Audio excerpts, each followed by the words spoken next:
Heavenly Father, today we put on the full armor to protect us against attack. We put on the belt of truth to protect against lies and deception. We put on the breastplate of righteousness to protect our hearts from the temptations. We put the gospel of peace on our feet to walk in your light, peace, and freedom with the Holy Spirit. We rebuke anxious thoughts.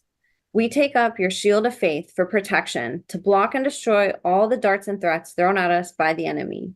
We put on the helmet of salvation to cover our minds and thoughts, reminding us that we are children of a mighty King. We are forgiven, set free, saved by the blood of Jesus.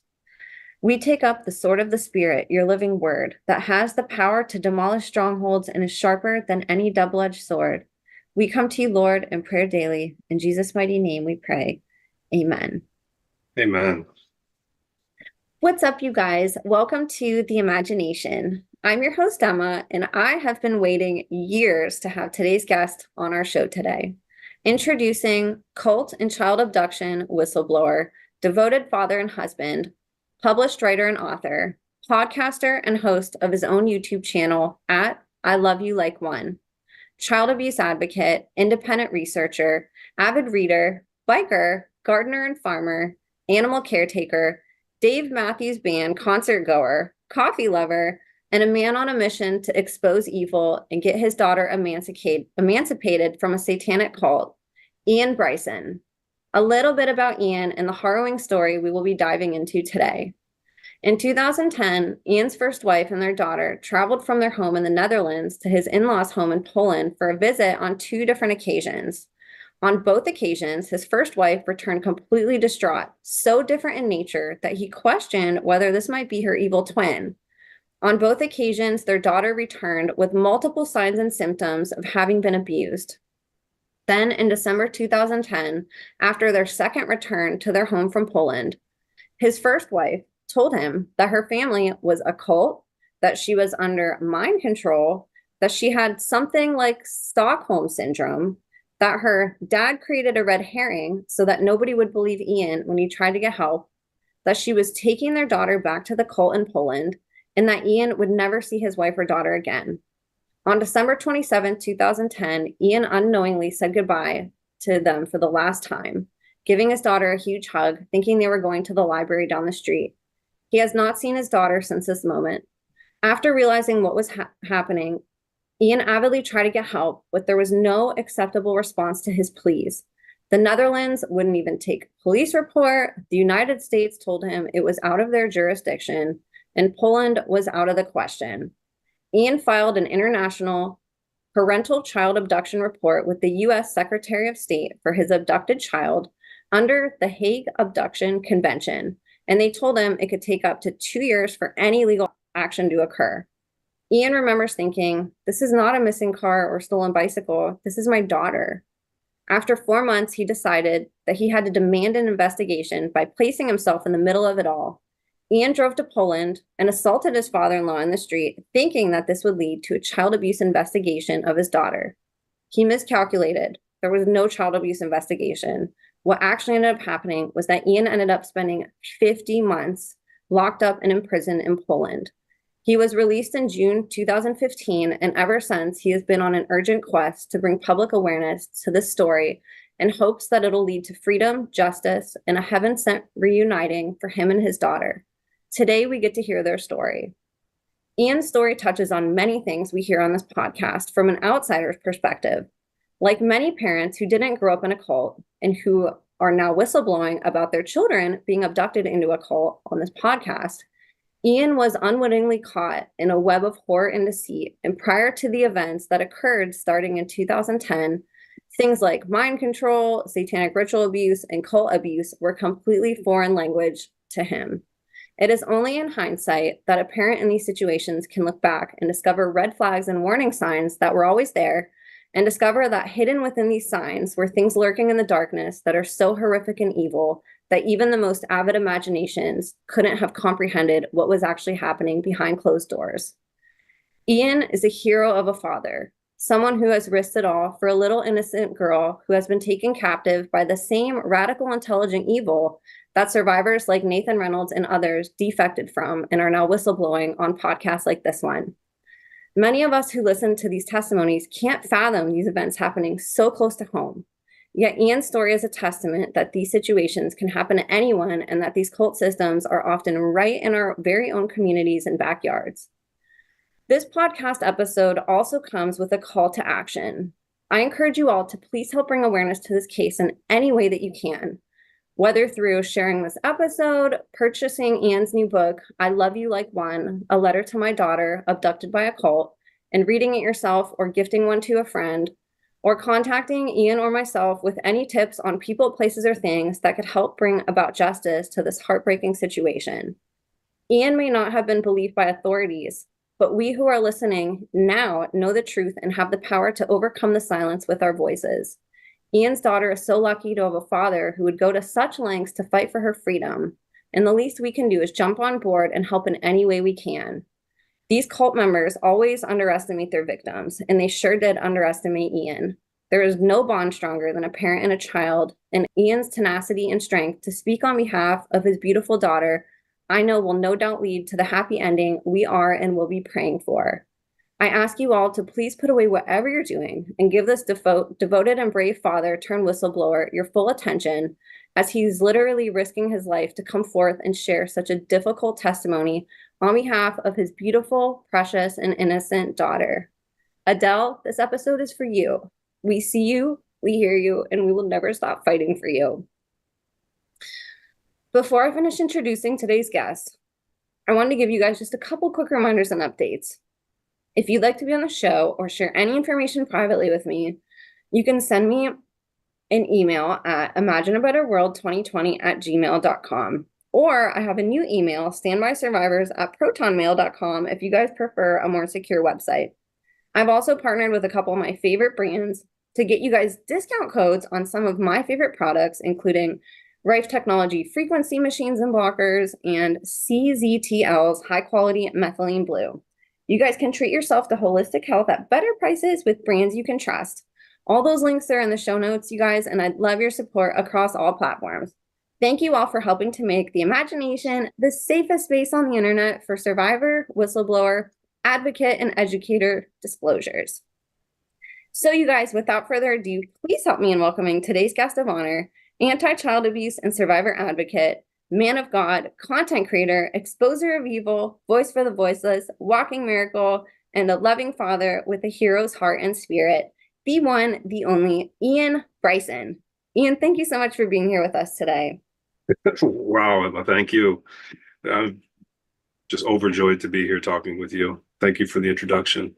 You're welcome. These stories are always so hard for me. I always feel like more wimpy than the parent telling the story a lot of times. I mean, What's new for you? What you're doing is so difficult. You know, it's like you have your own weight on your shoulders with what you've been traumatized with, you know, and you have another story of somebody's voice who doesn't really have the capability of coming on a podcast and, you know, having a voice and maybe not even being aware of what's actually happening, you know, and it's so important that more parents get out and speak because, you know, almost every single parent I know that has gone through something like this thought at the time that like they were the only one in the world that this was happening to, and nothing could be further than the truth. Like, it's terrifying how prevalent this is, you know, and there's, like I said, there's no bond greater than a parent's love. And it's like, you know, you try to think about how could a parent do anything but protect their kids, you know, and you realize there's literal monsters out there who could care less, you know, and are anything but protective. So it's really an honor to have you on and to finally get to share this story. I think what you're doing coming forward, and I want to talk about your whistleblowing journey later on, you know, is just so brave, you know, but I know that your life was a lot different before now, and even before you were a father and a husband to your first wife. So I thought we'd give an opportunity to introduce you to the audience. People listening, if you guys are on YouTube, you may have seen Iain in some of our book club Zoom calls or in the chats. He's an avid member of the community, even if you guys haven't heard his personal story. So I'm really grateful to have him on here so you guys can actually meet him and support him.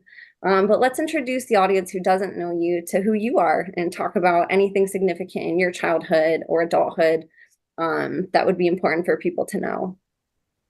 All right. Thank you, Emma. So I was born in Eugene, Oregon in 1977, and my childhood was good, I think.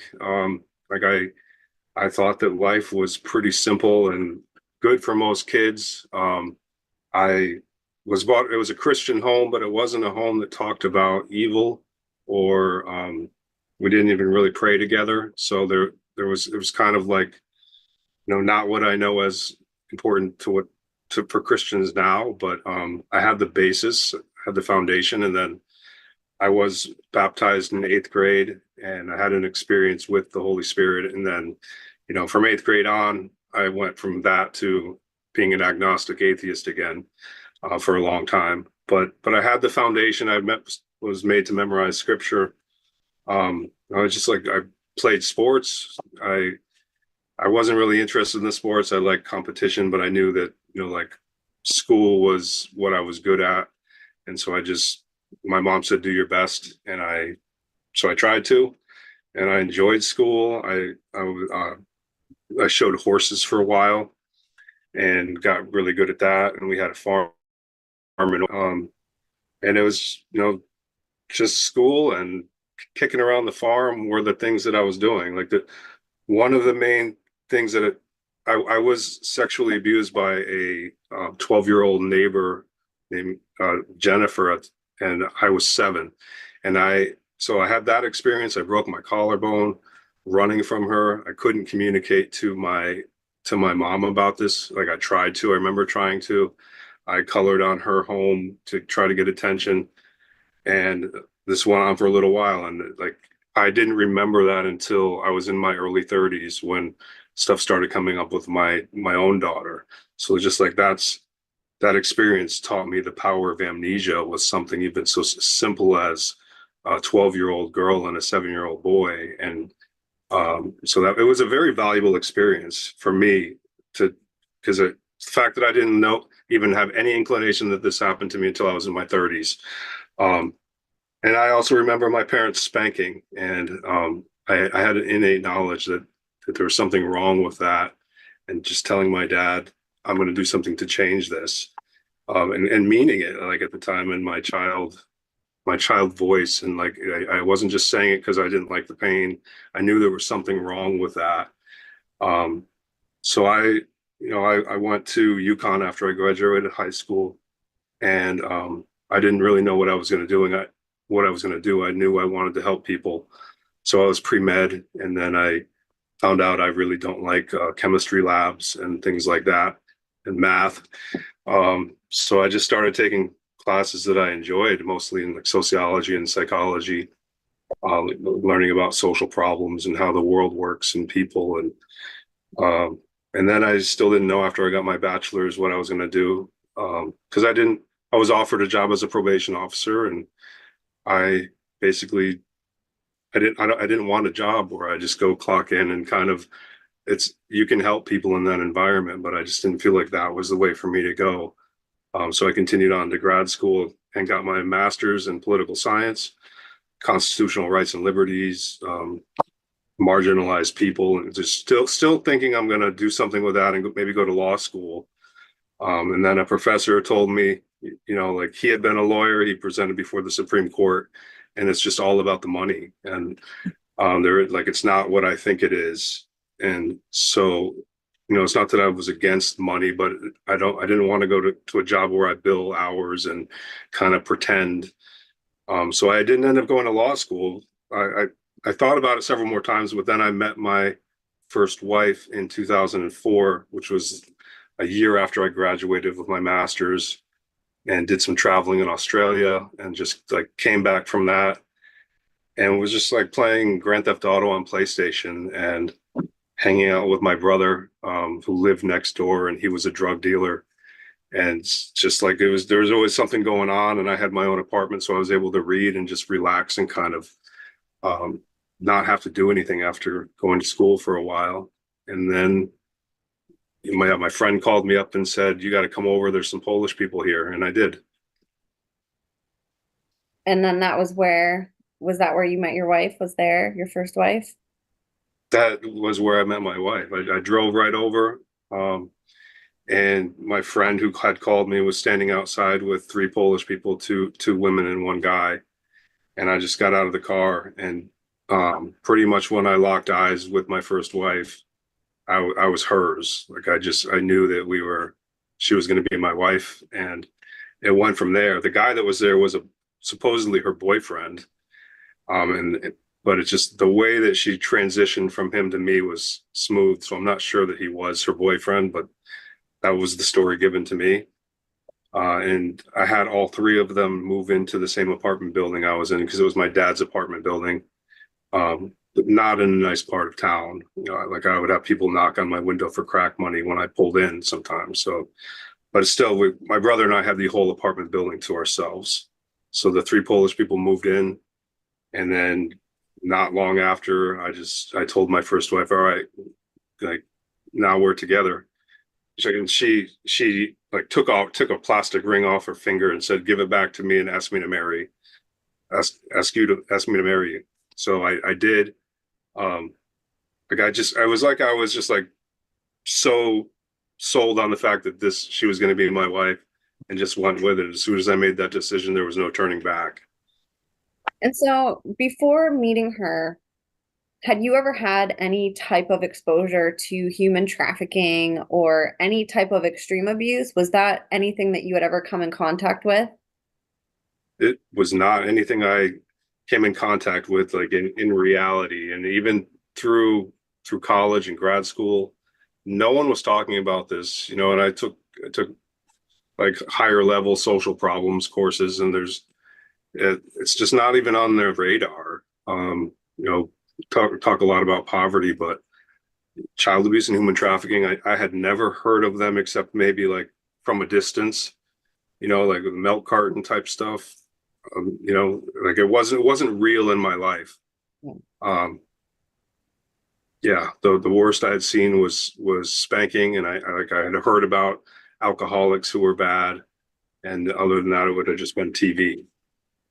When I had interviewed a woman named Asia Rain, a Mormon church survivor, she had said something about what you just said. And she's like, when we do hear about these things like human trafficking or anything else, satanic ritual abuse, we kind of compartmentalize it and want to believe it's like far away from us. Like that happens in the hood, or that happens in like weird little towns that are off grid, or, Hmm.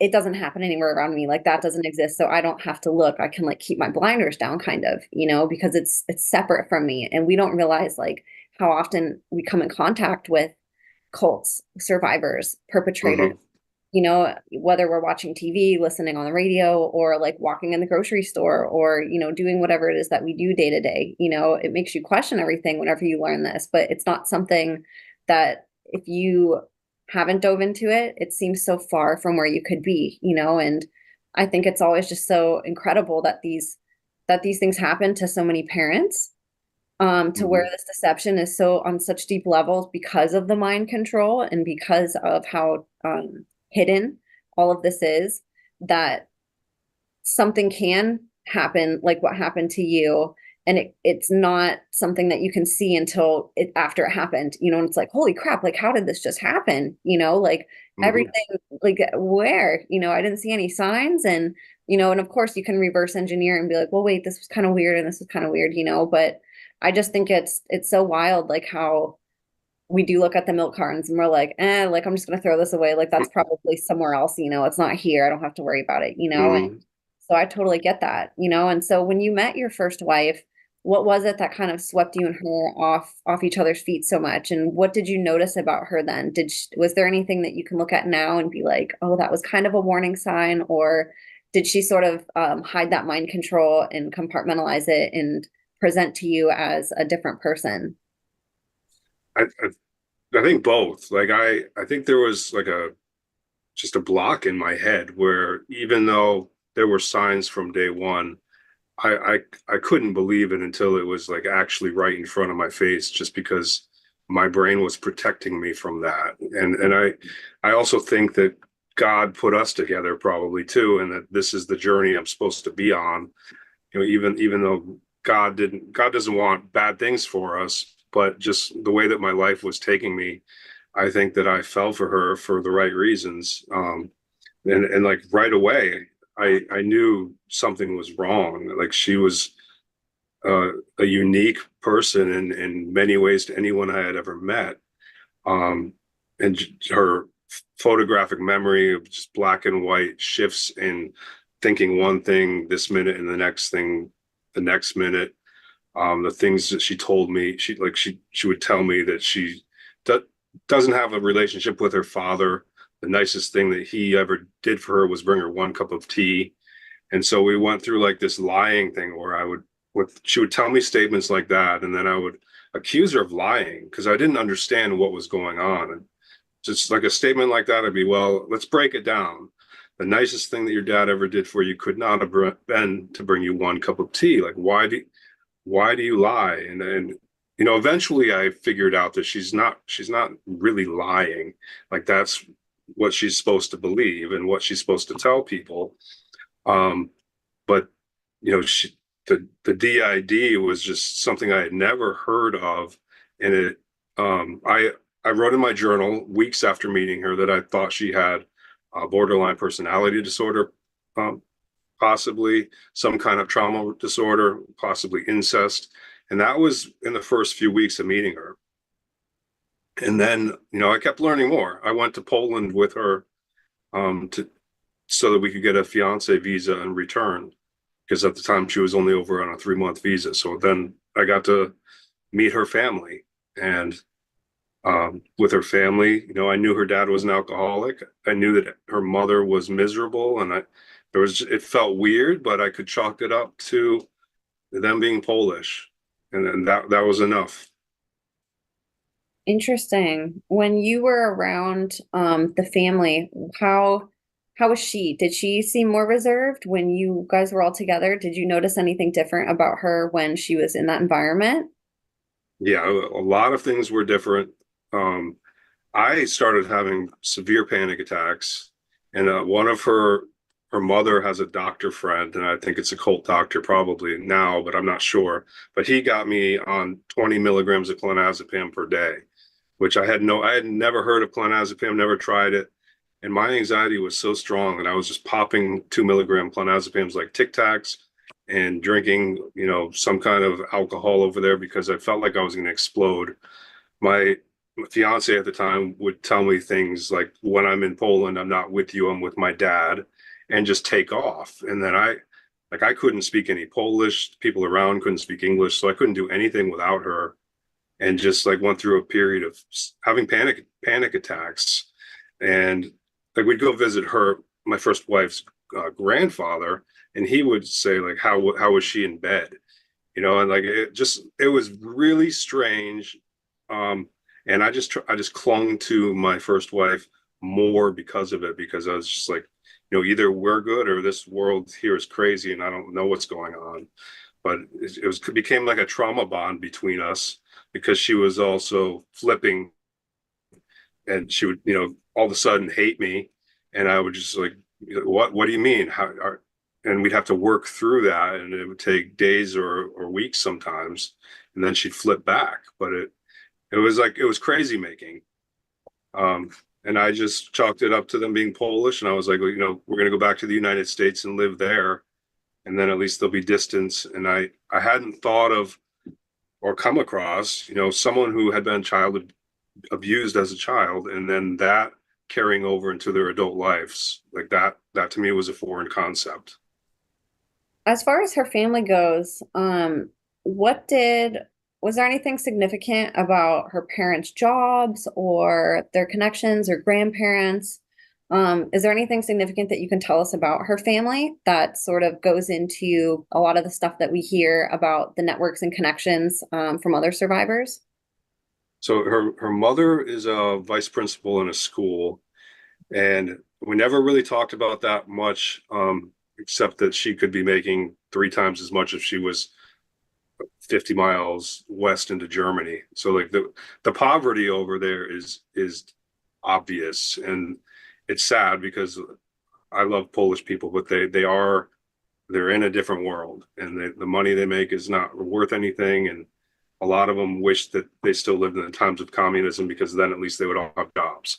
That's another story. But so her dad had like he had keys to, we would go out, he would open different schools like on a Saturday or a Sunday, and he had access to these places. I knew that he worked for the city, but I never, it was always like while I was together with my family, it was always like he's having trouble, he's struggling with work and he's not working. So my first wife would ask if we could send money to him. Um, and I would like bring him pipe tobacco from the Netherlands and buy him alcohol. Um, but it was like I knew his best friend was a judge, and just the way that people treated him when we walked into places was strange to me. Um, there's pictures of my first wife's grandfather in some kind of ceremony where he's in a uniform, and it's not a military uniform. I don't believe. I don't know. I'm not an expert, but he looks like he's the man there. Um, and just more recently, like I know that my father-in-law now, his job is he has a big job in the city, and he's always on social media. And I have pictures of him with the president of the city. And um, so yeah, I didn't know all of this at one time. It's gradually increased to today, and I still find pictures every day of what's going on in that city.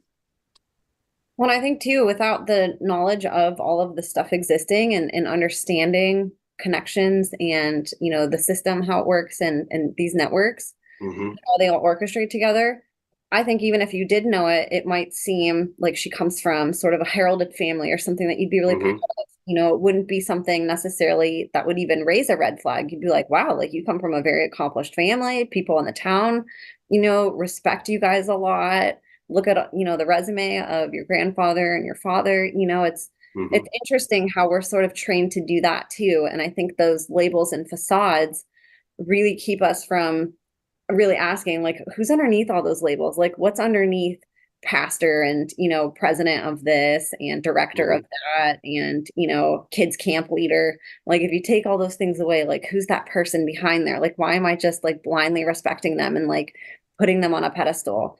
So it is Hmm. really interesting to see that similarity to how so many stories. Lisa Meister is a great example, a father being a pharmacist, a very respected pharmacist in the city. Like these are people that walk amongst us, and a lot of times that we admire in a way or don't think twice about. And that's such an important piece to the puzzle, I think, because I believe society really believes the opposite, that these people have to look homeless and they have to look like predators, and it's like, no, if you're a Hmm. predator, like just like how a lion can just leap out and get a prey, like they don't see it coming until it's right there. Evil doesn't come out in just plain light. Like it hides behind anything, any type of veil that it can, to be Hmm. disguised. And I Sure think does. that's really interesting that, she had a lot of that sort of connections. And I mean, was it the father that was best friends with the judge, you said? Yeah. I mean, come on. And he's also my wife's godfather, the judges. So it's and it was weird. Like we would, when we were walking around the city, she would like acknowledge different people and just call them cousins too. It just like that. It seemed weird to me. I'll ask her about it someday, hopefully. But I think that the cult is not just limited to my first wife's family. There's other people involved in the city, and I don't need to speculate about it. It's just someone. It needs to be someone's job to investigate and stop that from happening. But like I just couldn't see how another man like my father-in-law or his father-in-law could want anything besides what I wanted, which was, to figure out what good was and give that to my daughter. And like this, she's the most precious thing in the world, like the only place that I had found like real hope. But it was enough hope to she's my purpose. And that's all I wanted was what was good for her. And the idea that someone could want the opposite of that just wasn't possible because of how incredibly amazing a little child is. Like it literally didn't cross my mind, even with signs and some things as blatant as the nicest thing he ever did was bring me one cup of tea. It could not click. until it had to. Did she ever disclose abuse of any kind besides these little sort of subtle hints that he, didn't do many nice things for her? She never disclosed like abuse directly. She would tell me stories. Like she'd tell me stories like about how her mother's not happy because of her father, and then just like through her, she didn't have any memories of her childhood. So like I ascertained she had been abused because she had literally no memories except the ones that she would just repeat over and over again. And she did tell me that her dad cheated on her mom when she was a little girl, and then he brought her into it, and she had to tell off that woman, and he like took her for a walk and explained this to her. So, and later she denied that she had ever told me that, like in the weeks before the abduction. So I kind of think that like to the functionally what that lie or what that story did for me was convince me that okay, there's some abuse. Maybe that's all there is, right? Because walking with a little girl and telling her about an affair that you had and getting her into that situation is child abuse. So it kind of just made me say, okay, there's abuse. Maybe it's just that, and I didn't have to go any further because she wouldn't even talk about that. Um, and I just believe that like if I just gave her space, loved her, that she would tell me what she needed to tell me, or that she would heal. And that obviously it's not happening anymore because now she's in her mid-20s or whatever it was. And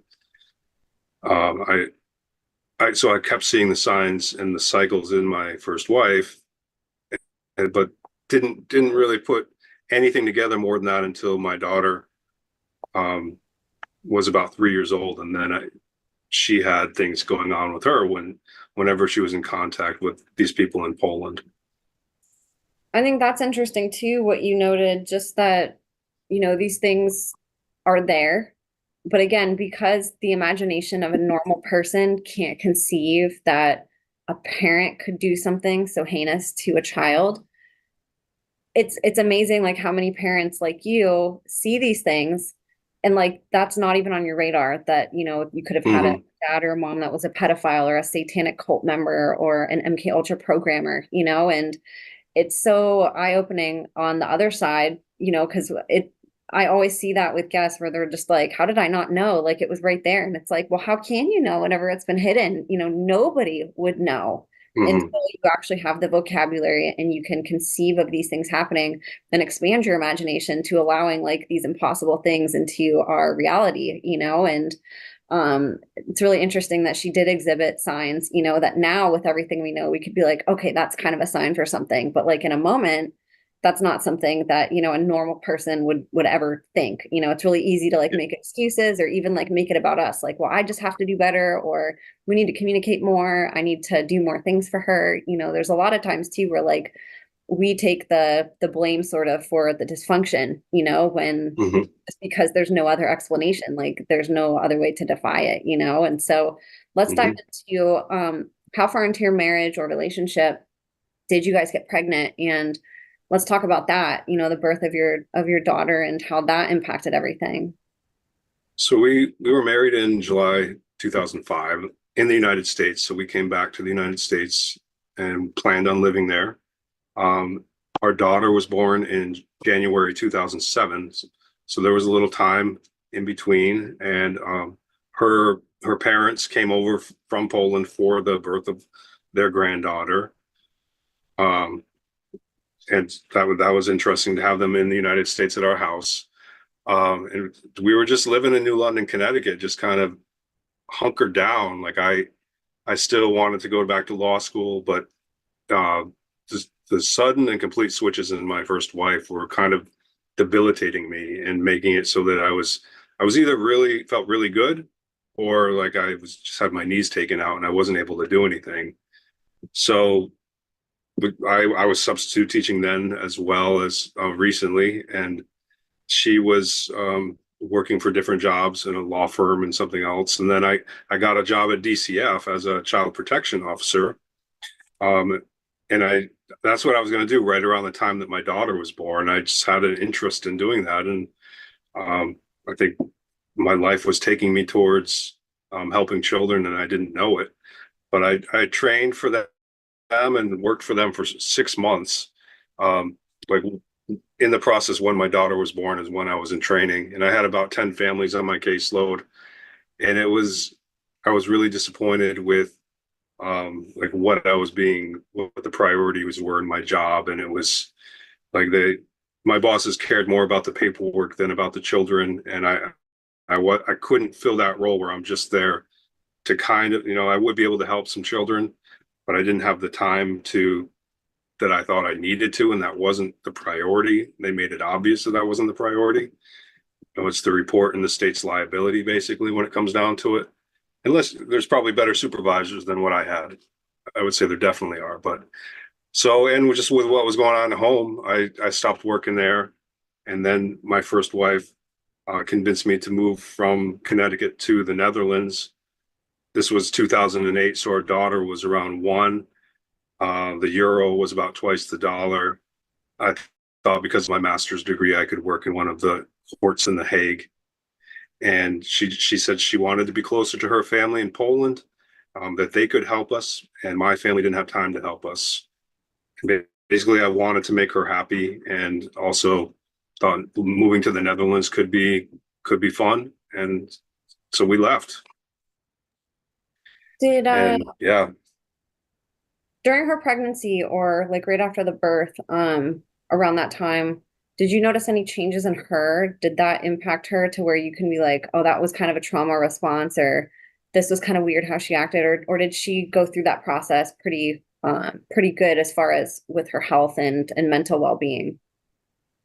so she went through the pregnancy process pretty well. And then I think after the baby is when I started noticing that she didn't know whether she was connecting with our daughter, and that was I had a medical report where that was one of her concerns, and like she couldn't tell, and she would ask me, and I would have to kind of help her to what to do, I think, in some situations, and I ended up like being the one to potty train our daughter. But it was with her because she didn't talk a lot, and she would frequently just kind of like not be there, um to the point where I would like want to knock on her head, or I even did, joking around sometimes, and just say, are you home? Where are you? Like just staring. And so I didn't have any strong signs that anything was wrong, and I was happy with my wife and with my family, and I believed we could figure it out. And she was also amazing in a lot of ways. Like as a partner, when she was on my side, she was extremely strong and could just take control of situations and take control of people and change their minds. And like as someone standing next to me, I thought I was just blessed to have her. And you take the good with the bad. Everyone's weird in their own way. So like that was my wife, and I was gonna do it. And so I what just kept. happened once you got to the Netherlands? What was life like, and how did that impact everything? So it was a little bit harder than the United States, and I think I could live there, especially now because I know it way better. But moving over there as an immigrant, with a couple $1,000s in my pocket, and I got off the train and was dropped off at a hostel with no place to go, no job, and just met the people at the hostel. He ended up giving me another place to live, so I was kind of like moved in someone's house and paying that kind of rent. And then my wife got a job, and then I eventually got a job, but we didn't really know what we were going to do. And I think so, not knowing how things work, not understanding like where to go to talk to the government people you need to talk to, or get the home, get your living residence permit. My first wife figured out most of that stuff. And the only reason we could live there was because she's a European Union citizen. As an American, I couldn't just move over there and start working. So we had to go through all that. And I think I felt more like out of the loop. I didn't have anybody that I knew. Like the little contact I had with family before was just gone. And it was just me and my wife and our daughter. And so when it was good, it was exciting. And when it wasn't good, I felt kind of like a fish out of water. I can only imagine, especially being in like a total, foreign place too. It's not like you can go to your friend's house or sort of like have the community support that you do in the United States that you were used to. If something went wrong at home, it's kind of like, oh crap, where do I go? Who do I talk to?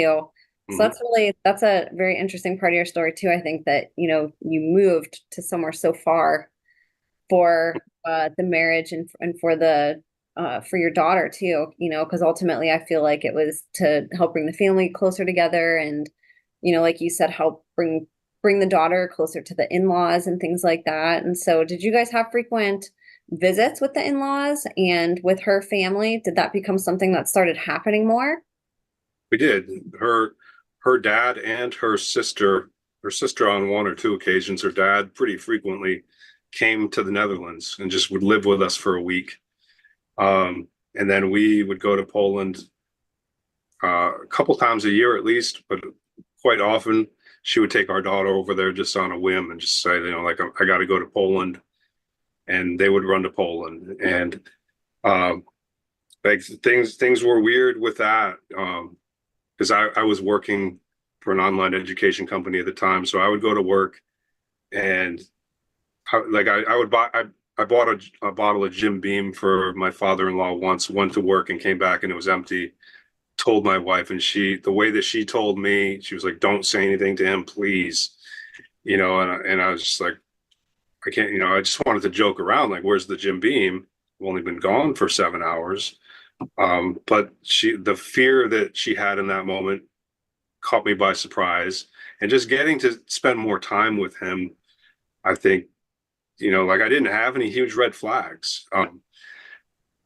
There were we bought him tennis tickets to go to the Amsterdam Arena once, and my wife started crying because her dad couldn't play tennis because he had hurt his elbow. So like that to me, like now I think it's part of Stockholm Syndrome, like because she was legitimately crying because her dad couldn't play tennis. So I think living in that environment and having more contact with her family did teach me some things, but I still just thought he was a weird alcoholic, and that a lot of it was just the difference between my culture and Poland. And so I was, happy to learn, happy to still believe that nothing funny was going on in Poland.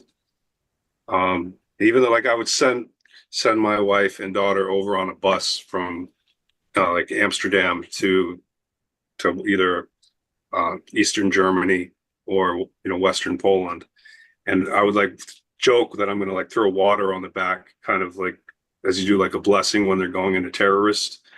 And there were parts of me that like knew it wasn't good, and every time I went there to visit with them, it was still, when I'm here, I'm with my dad, I'm not with you.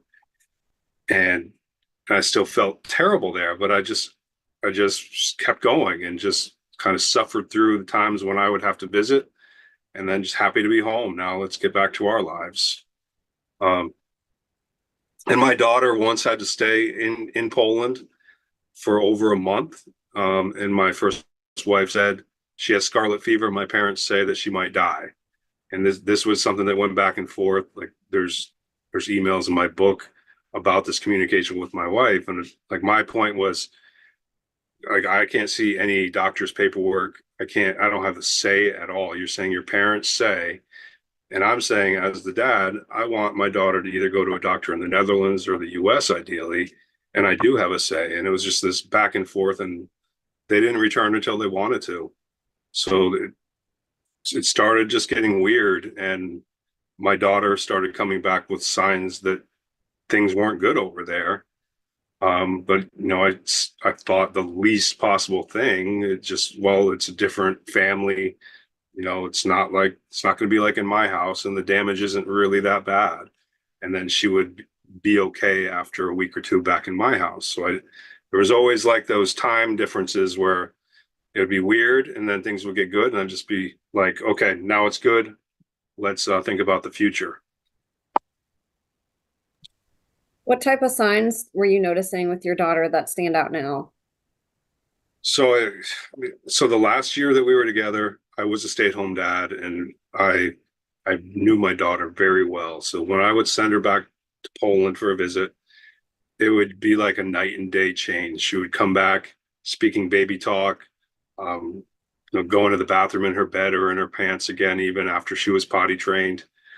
Um, so for this happened like after the past two returns from Poland, she would scream, "Not my pee pee, not my pee pee," right at shower time, and it was an absolute terror scream. It wasn't. It was obviously fear, but I trusted my first wife and just I started confronting her on it. But she would say it's a soap irritation, and she would rush her to the sink and rinse her, and she'd just say it's a soap irritation, it's a soap irritation. And so, like after this happened multiple times, I told her, no, it's not a soap irritation. We need to go see a doctor. And then like why would they keep using the same soap? She wasn't over there for a day, right? Why does it happen after every return from Poland? What's going on? We need to go see a doctor. And my wife wouldn't look at me and would just tell me, no, it's a soap irritation. We're not going to the doctor. My daughter started talking about her grandfather's private parts, just bringing them up out of the blue. She came in once when I was peeing and said, "You look like Grandpa." She said the word "ya," which in Polish means egg, but I said, "What's she talking about?" And my first wife said, "That's what Grandpa calls testicles, or balls." She probably said, but like I just like, and these things would blow my mind. But I'm just like, they're in my home, so I think, all right, it's good for now. I'm going to figure it out. How can my first wife know these things, and we've never spoken about it?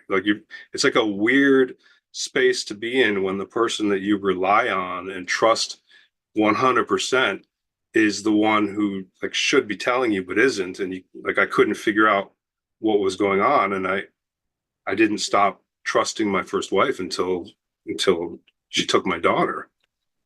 um then my daughter was having nightmares. She would come in and say monster when we're sleeping, and I'd get up and say there is no monster. My first wife would say yes, there is. Um, just and yeah, just even something simple like I'd go in and turn the TV off when she's watching Dora, which was her favorite show, and she'd start crying. Um, and just eating, she wouldn't eat. My first wife would say she's not hungry, and it was just a weird environment in my home every time they returned from Poland. And it was my daughter with these symptoms, and my first wife not willing or able to talk to me, and also hating me. So I just felt like I had to pick up the pieces and figure this out and take care of my daughter in the meantime. And then every time after, I just forgot that there could be a problem in Poland, and my wife would start loving me and treating me well, and we would be dancing, and like, so my mind wants to think, well, that's in the past, that won't happen again. How could this woman how could that happen again? I couldn't wrap my head around it, because I was fooled. I hadn't thought of that level of deception or that level of trauma. Or evil, to think Yeah. like this old guy is, preying on your little daughter, whenever you're not around. And then also that your wife, like you're such a loving father, just wants to protect your daughter and like we're living for her. And then to think that the mother could consciously or unconsciously know that this has happened and sort of be that buffer to cover for it. Hmm. Um, it's just beyond comprehension, like nobody Yep. can blame you for not knowing that or for seeing it. I feel like even most of us, if we were to be in a position like that, like it would be so weird for all of us. And it's so easy when it's not something that you can see happen in front of you. It's really easy to make excuses for it somehow, or to like chalk it up to something, or to again blame yourself. With Samantha, I know she too was kind of like, this is just a phase, once my kids sort of get used to these things and, they'll grow out of it. I think Hmm. that's the thing too, to know like what's a normal thing for a child to do, like complain about certain things, maybe not eat for a day, to have nightmares. Like a lot of kids do those things, and to know Hmm. like where that line is of like, this is the healthy way that a nightmare can happen, to where it's not based off true events, or it doesn't involve screaming, or things like that, or like wetting the bed. Like what's a healthy thing for a child to do versus something that is alarming. Like those lines are really fine too sometimes, and like those abusers know that. They know like where to tiptoe, Hmm. So it's enough to make you maybe, raise your eyebrow or squint your eyes a little bit and be like, what's going on? But it's not telling enough to like put a piece together of like, oh, this is like sexual abuse or this is, this or Hmm. that, and so it's I think that this is really helpful and I appreciate you sharing that because that's something I think too a lot of parents until after the fact don't see those signs, and I Yeah. really try to help people prevent these things from happening by sort of understanding the stuff that we're not taught. It's really sad that like in all the parenting stuff, that's out there, parenting books, parenting shows, like there's so very little about abuse and being able to recognize it. And it's crazy even for ourselves. Like we can be in abusive situations and like have no idea, just like what you were with your wife. You had no Hmm. idea like what was going on behind the scenes. So it's really interesting that you were kind of like on the outside of all of this, peering in and seeing these glimpses, but not having the veil lifted enough to where you could really see the big picture. And so Hmm. I wanted to ask you, I don't know if you know this, but how I feel like a lot of these parenting situations, Samantha is the same. Like her husband married her. She wasn't in a cult, same thing with you. Like you didn't grow up in that. Do you have any idea why she chose you?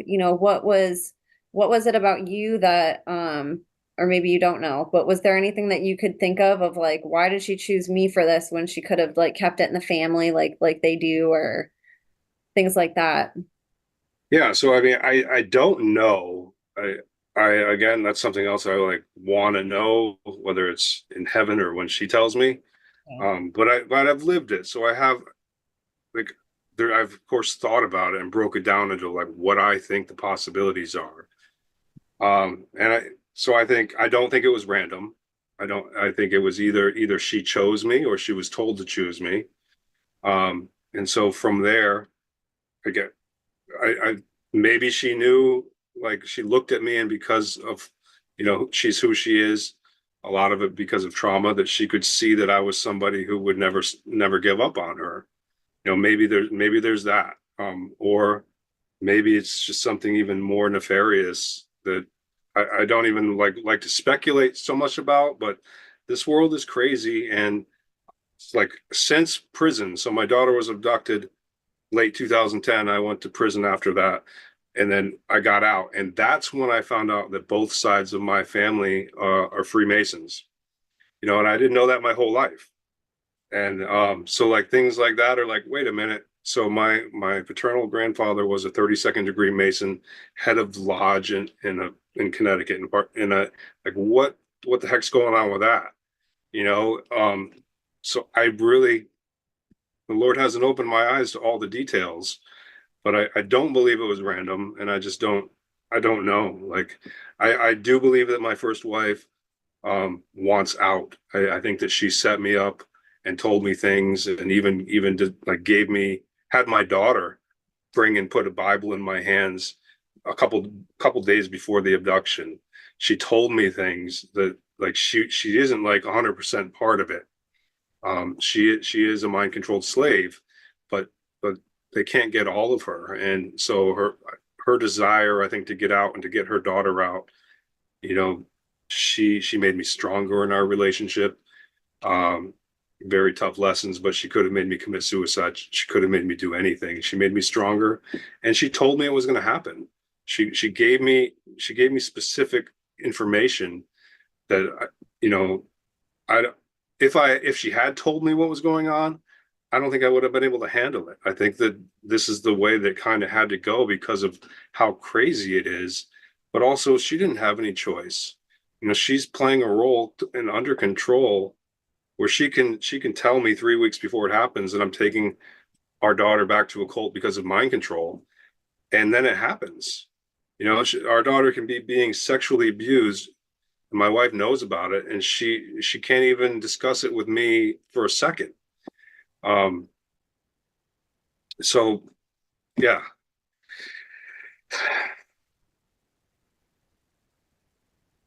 I lost Sorry, I you. was muted. So let's talk about leading up to the abduction, and sort of like how things started to transition because she did start giving you verbiage and, making these disclaimers and sharing sort of what was coming up. Hmm. Talk about the transition of kind of that normalcy-ish of her being, appearing more normal and like not involved with this stuff, to when did she start saying these things and how did that start coming up in conversations? So after the bad episode in Easter 2010, then we went through a period of her hating me and us getting to the top of that. And I thought we were done with that. A counselor together, she started seeing someone on her own. We both thought it still looked like borderline personality disorder because I couldn't even find anything, more serious than that on my Google searches at the time. But that was enough. Like, we need help. Obviously, we need help. So she started doing that, and our family was just super healthy after that. We just got to the point where we were dancing together every day, cooking, going on walks. My daughter was just healthy and everything was great. And then in August 2010, basically the two of us together decided we were going to move back to the United States. Um, I wanted to because I wanted people around me that I could, go to, and I also wanted to be in a system that I understood how it worked. But so we filed for her visa because she couldn't just return to the United States, even though we were married. Um, because it's different now with Poland, but at the time she couldn't return even though we were married. And we decided that I would go back to the U.S. and look for a house and for work, and that she would go back to Poland for support again. And like she begged me not to leave. The last couple of days, begged me not to leave. Told me that she was afraid we would never get what we had back. I have a cousin that works for the FBI, and she begged me to ask him to expedite her visa. And I just thought she was being ridiculous. I thought that her fear of abandonment, which I had seen, uh, was just popping up again. And, so I just tried to reassure her, I love you. I'm never going to leave you. We have to do this because we're moving to another country again. And I'll talk to you every day and I'll see you soon. So I went back to the US and sent them to Poland and communicated with her every day. And all of that communication's in my book too, but it's all her just saying, you're my world. I love you. I can't wait till our family's back together every single day for 3 months. Uh, and like, I just felt like the luckiest man in the world. And I had no inclination in my day to day that anything was going on. There were a couple times where I saw her on a Skype chat, and I could tell something was off, and I considered calling off the trip and just meeting back at our apartment in the Netherlands, but I still couldn't draw the connection. And it was just like, well, whatever it is, we'll be back soon together. And, of course, she's not as strong without me as she is with me, and we'll fix that. And so I didn't call it off. I went for those 3 months, and we met back at our apartment in December, early December. And I wrote her a love letter on the train home. I danced on the way home with one earbud in, just like the happiest guy in the world, returning to my girls after 3 months, which was just ridiculous. And the second I saw them, I knew something was wrong. Like the feeling I got, their entire demeanor was off. The way that my wife was holding our daughter, they didn't look good. So we went upstairs into our apartment. I set my daughter in front of the TV so I could go talk to my wife, because my daughter wasn't even really interested that I was home. She was just in a fog daze. I went in and tried to kiss my wife and wrap my arm around her, and she jumped away and said, "You're hurting me. I hate you, and I've always hated you." And then it just went from there. I pressed her on that. What do you mean? For the past 3 months, and you've said I love you, and like, I've seen this before. What's going on? We need to get help. And she just kept doubling down. And no, I hate you. I've always hated you. I'm taking our daughter back to Poland for Christmas or New Year's. And she didn't say these things sequentially, but over the course of this conversation, or the next few, she said her family's a cult. She's taking her daughter because of mind control. She has something like Stockholm Syndrome. And then her dad had created a red herring so no one would believe me. And I just kept saying, like, I've seen this before. We know you were getting help for what we thought was trauma. We need to continue that. Let's go get help together. And she was unavailable, and she got nastier with me as time went on. and just kept telling me, no, my dad's created a red herring. No one's going to believe you. And like I was having panic attacks again, just like uncontrollable diarrhea in our bed, sweating in our bed to where we'd have to get up and change the sheets. And I used that. I thought it was kind of funny because I would just say, look, look, Agata, look how scared I am of you and what's going on. Can we please go get help for our daughter? And try to talk to her logically, like, this is for our daughter. We know there was a problem. So therefore, we don't really know if that's a little problem or it could be everything. But let's go get help. Just totally unavailable. I wasn't, I couldn't touch her without her like screaming out in pain. Um, and she was in another world. She was in another world for the next 3 weeks. I tried to get help. I went to a psychologist, had him trying to contact her. I was emailing people and saying I'm terrified. She says she's taking our daughter back to Poland. Um, and I took care of our daughter during the day, and then in the evening I tried to convince her with whatever means I could at the time, including writing her like big letters and let's go get help. And I couldn't make contact with her. Um, I thought she was possessed at the time. Like even our cat was like going to the bathroom like on her pillow, and our cat was acting funny. And like I called her in and told her I wouldn't be surprised if her head spun around. Like I showed her a picture of Henry Rollins in Liar, that video, and said, "This is what you look like." But I was so removed at the time from believing in God. Like I had just got, I had completely turned my back on that there could be anything worthwhile there, and just thought I had it all under control, that I was pretty smart, and together my wife and I could be successful in this world. And so I prayed over her and like kind of like half serious, half jokingly, like cast out demons, because like I was trying to just say like, wife, this is how serious this is. Like I'm actually praying. I haven't prayed in my entire adult life. And she just looked at me funny and gave me she would not communicate with me at all. When she was saying things like mind control, cult, like what was going through your mind? Did you consider any of that? Or be like, what is mind control? Or like, where could a cult be? Or was it just, again, like so far removed that you were just like, this is insane. Why are you saying this? Yeah, I shut it down. I called her crazy. I asked, like if she wanted to be put in like a white suit or whatever, whatever they put in people in the crazy wars on TV. Like not because that's what I wanted, but because I was just trying to show her where we were at. And I was talking to a psychologist, and I wish he would have put her away involuntarily. Like that's not what I wanted for my wife, but I was terrified.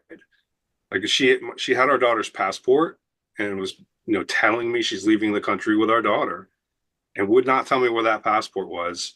And I just like I rarely left the house by myself because I didn't know if they'd be there when I got back. And I didn't know what to think. I cult mind control. When I heard that, I'm just like, nonsense. Let's get help. Like it was too far for me to even go there. It's just like, yeah, whatever. That's not true, but we do need help. And I didn't think about it any longer until like what she was telling me. When it came to pass, then it started to like click, like, oh my goodness, this is serious. And what about your daughter? How is your daughter reacting to that? Because not only like is she dealing with the trauma from abuse internally, but now sort of at home it's different too, with your interactions being different with your wife and your wife acting so sort of unhinged in comparison to what she was. Yeah, so like I spent most of the time with my daughter because my wife was either in bed with a migraine or just sitting in like huddled up listening to music, smoking cigarettes. So, but I was blessed to get to spend this time with my daughter. It was the last 3 weeks we were together. And like so her signs of abuse cleared up. Like she was in a fog. She was hard, like I couldn't really touch base with her at first. And like I had been teaching her the alphabet in addition to subtraction, just simple things, and she couldn't remember these things. She told me that she helps mommy when she's sick, uh, and like just weird things like that. And and what she really wanted was for mommy and daddy to be okay, right? And I just kept, I tried to like, just trust that it was going to flip again, like I'd seen it flip in the past, and just spend the time with my daughter and try to get in touch with my wife later when our daughter's in bed. But my daughter was definitely, she she, she was affected in big ways, and telling me things like she didn't want to go back to Poland, that she didn't, the last day she told me she didn't want to be with her mommy. Um, and I, like, telling me that I'm her best friend, things like that. And the rest of the time we were just playing. And she was a month from 4 years old at the time, so I just enjoyed being with her. There was only one time in that 3 weeks where I tried to sit her down and talk to her, like, seriously, because I didn't want to put any pressure on my child. I wanted her mother to give me the information I needed. But like, this one time I sat down, held her hands, looked into her eyes, and just said, you can talk to me, trust me. And she just froze up. Her mother walked in behind, and my daughter wouldn't say anything to me. So, like, now I know more. She was told not to disclose, I believe, and she became fearful when I asked her that question. And plus, her mother walked in. But at the time, it was just like, this is weird. Like, this is my daughter and I communicate about things. She's my biggest teacher in the world. I love her perspective on life. Where did she go? What happened? Um, but I thought that, all right, now that trip's over. We're back at our home in The Hague, far enough away from Poland, and I'm not going to let this fool me. Like, I'm stronger now. I've seen this too many times. So I just kept saying, no, let's go get help. And until it was too late. And what she told me happened 2 days after Christmas. I spent 2 days in 2010. I spent all day outside with my daughter playing in the snow.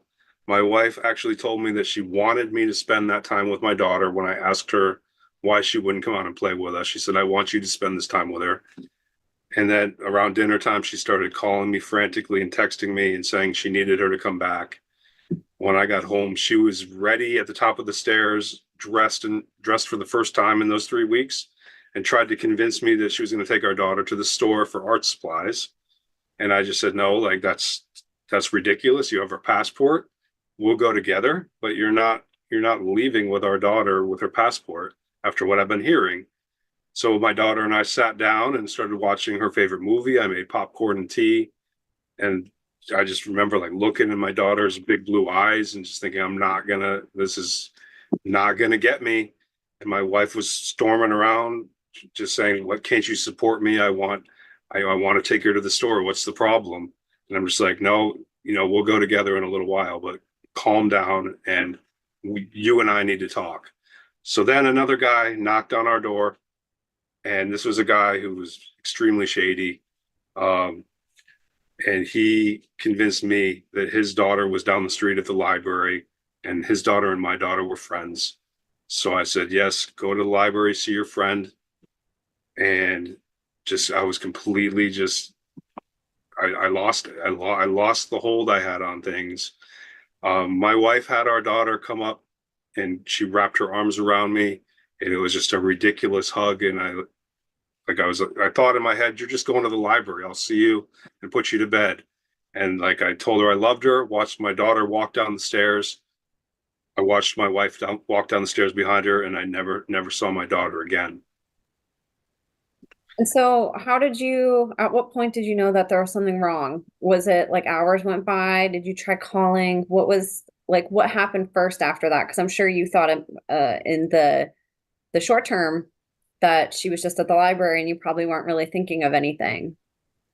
Yep, I did. And, like, my wife was able to just, like, make me think that she was my friend again.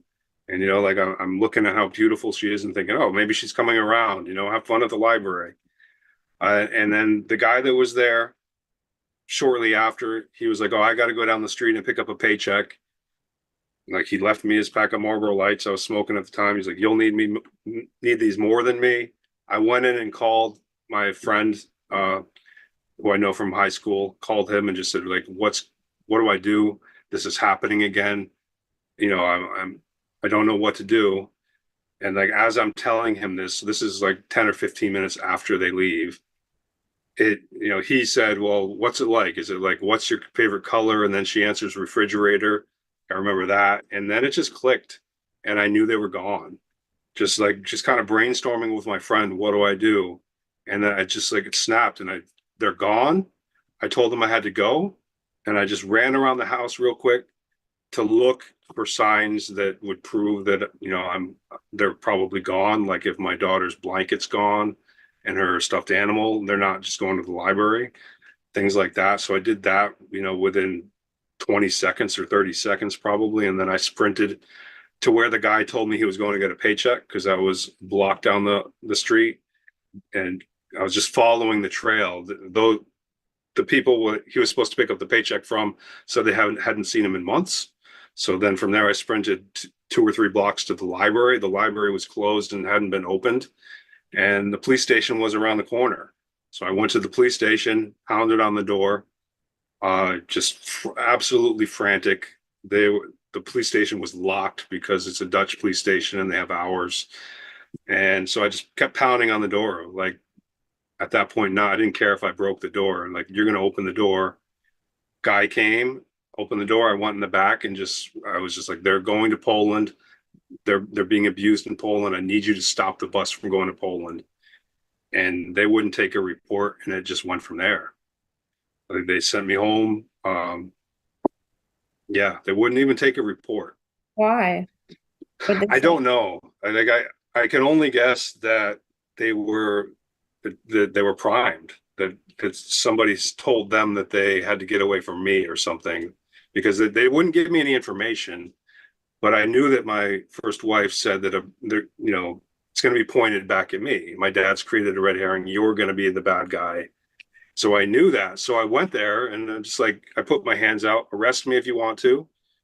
Because they're not telling me what even the allegations might be against me, but I know they're gone. They're going back to a terrible place, and it's like I know the seriousness of it. So I'm just like, I'm her dad. Stop the bus and evaluate her now, and you can figure out the rest of those details later. But they sent me home and wouldn't do anything.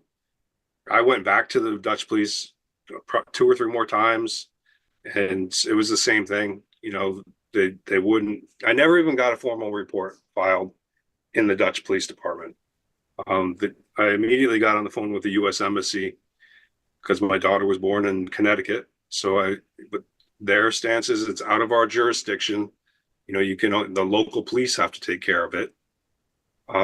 One of the duty officers told me on the phone that, it's not good if they get back to Poland. What you should do is reabduct your daughter from your first wife if they're still in the country. If you see her again, reabduct your daughter and get her to the embassy or the consulate. And you can, if you're running, you can yell and say you're here with a U.S. citizen child, and we'll let you in and we'll guarantee that she'll be evaluated. But until she's here, we can't do anything. And that's what the U.S. Embassy told me. And I remember the moment when he said that. I'm looking out my window and just thinking, oh my goodness, this is like a movie. This is absolutely crazy. And just taking what he said seriously, like, it is that serious. I know it is. And if I have to get my daughter away from my wife, what does that look like? Do I have to push her to the ground and steal her phone and run through a city that I don't even know? But I printed out directions and put them in my pocket in case it ever happened. But I believed what my first wife had been telling me, that they're going back to Poland. And so I just kept saying, stop them from leaving this country. And the embassy couldn't do anything. The Dutch police weren't doing anything. And my first wife got in touch with my parents and convinced them that it was a marital spat and she was getting away from me.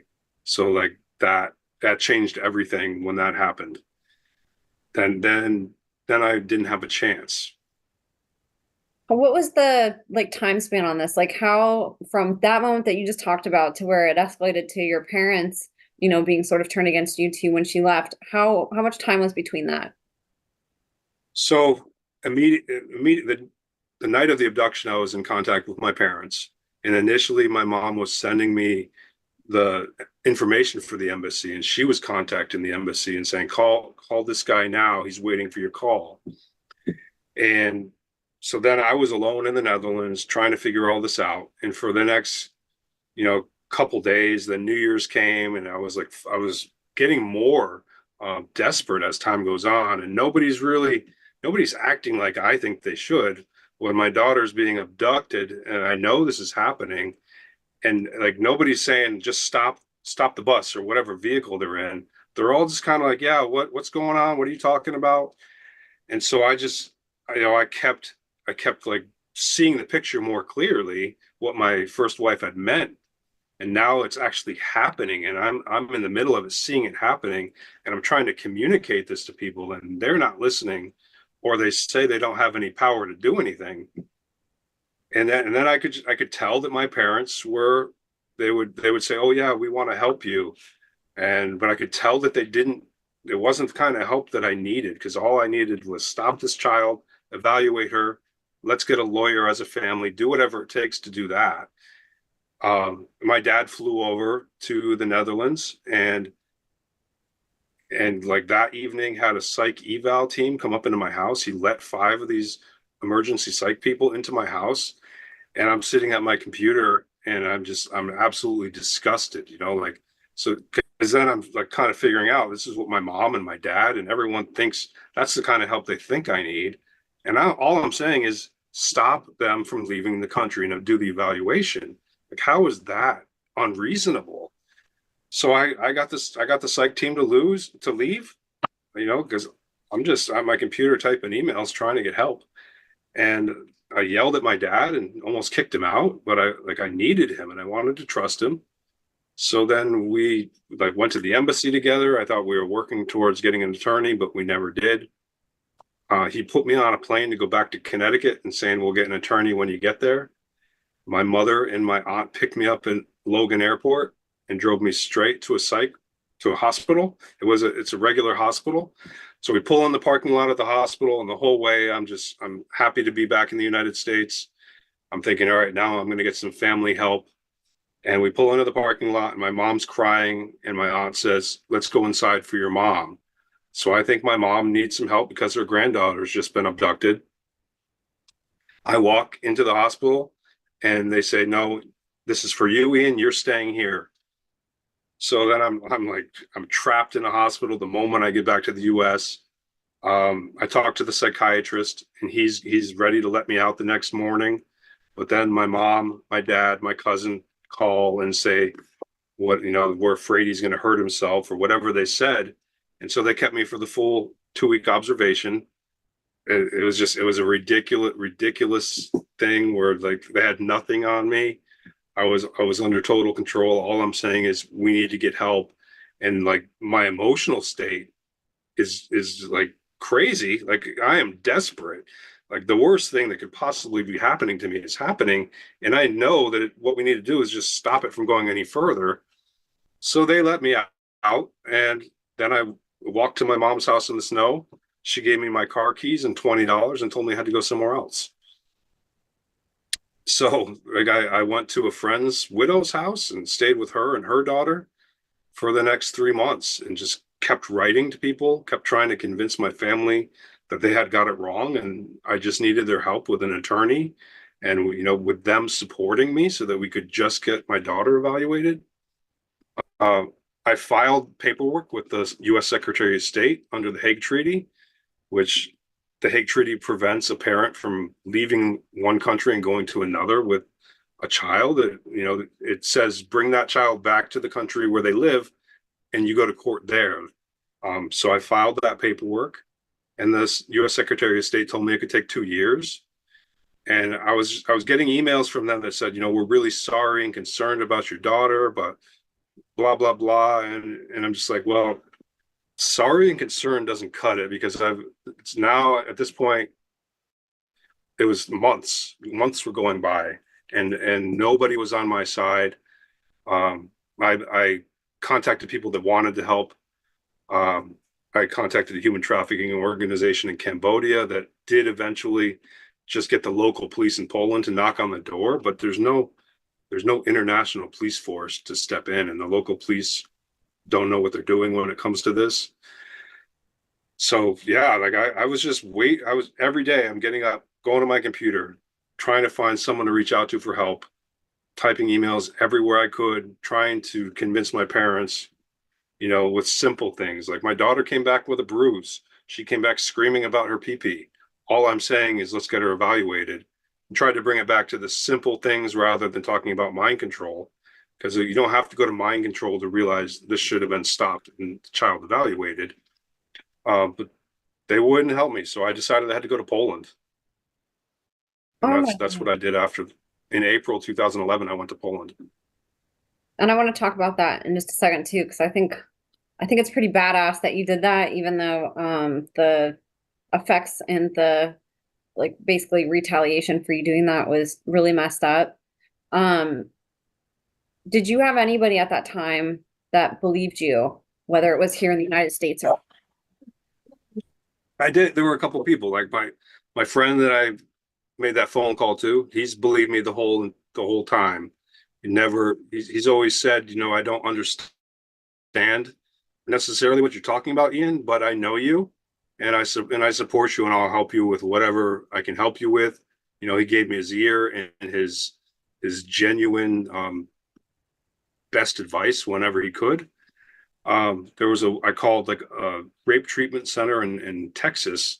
And I remember talking to that woman, her name was Diane, and she said, the system's not set up to help you. And I'm sorry about that. And she told me to like take notes and write down the people along the way and just, it was like, sorry, I can't help you. I've got my own problems here in Texas, and good luck to you, but the system's not there for you. And that that's it. The psychologist who I was trying to get to reach out to my first wife, when I went to him like 3 days after I got back to this mess, he told me she can't leave the country with your daughter. That would be illegal. That just can't happen. And that's what he kept telling me. And I would tell him, but she's saying it's going to happen. And I know my wife, she's not lying. Like, I don't know what's going on, but I need help. And he wasn't concerned about it. And, that's a shame, because he had the signs to know that when a mother's threatening to, or a father is threatening to take a child to another country, you need to take that seriously, because once it happens, it's really difficult to pick up those pieces. But no one else believed me. The people I was living with believed me. The widow of my friend. But people have their own things going on, and so nobody was looking at it as constantly and as deeply as I would. There was nothing else I could do. Like my family would like try to say, well, why don't you get a job? Why don't you, like, what are you doing? And it's like, are you not listening? My daughter was under my roof. My wife said she was being taken back to a cult. She had signs of abuse. That's what happened. Why aren't we just taking the simple steps as a family to do what you can in the system? Like, like I want to do what's possible in the system, and there are some things to do. But once my parents turned against me and I was by myself, and then even when I'm talking to the U.S. Secretary of State, I can tell that my mother's also talking to the U.S. Secretary of State, and so like everyone's perception of who I am is being affected by people like my first wife and my mother at the same time when I'm standing by myself. And I do look like I'm out of control because I just lost my daughter. well, and you yourself even thought it was crazy whenever you heard it first. So it's like you can understand how when people are just like kind of hit with a narrative that's so different than what they thought was happening, it challenges people's belief systems so much that it's like there's no way, like you were just talking about it this way and now you're saying it's Mm-hmm. this. That doesn't make any sense when it makes perfect sense if you actually go through the steps and like listen, but it's just like how we were saying, it's just beyond what people can comprehend that there can be things like this that exist in the world, and one of the guests that I interviewed, Chris O'Leary, he's a St. Louis Catholic Church survivor. He calls that the abuse of the abused, where Hmm.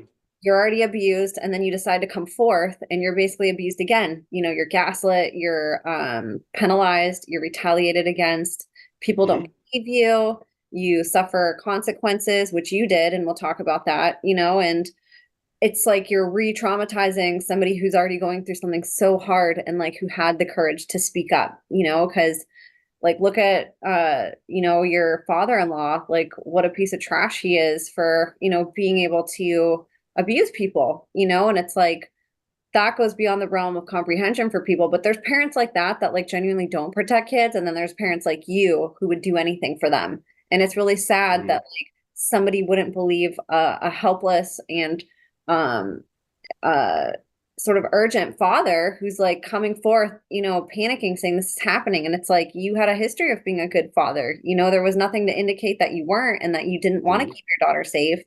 And it's just so sad how so many of these stories break families up in ways or fracture families or sort of create rifts between family members from somebody who grew up in a family that wasn't a cult, Hmm. because it can be so polarizing for what they're able to comprehend. So I'm really sorry that all that happened to you. I mean, that had to have been so horrible, like going through all of that and then just being, locked up in a psych ward right away and then sort of being gaslit with your family, and just having people not believe you. I can't even imagine like how difficult that must have been and like how messed up and traumatizing. And I think it's really brave, like I said, and it was probably sort of one of those like kind of last resort things where you're like, screw it, I guess my only choice is to go to Poland, like what else am I going to do? So let's talk about that.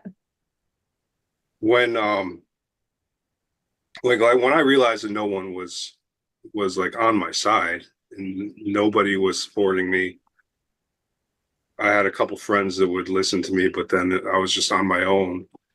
Like that was incredibly tough, and like I really tried to like kind of go back and teach my parents just the simple basics of, look, I was away for 3 months. The day I returned, I started reaching out to get help.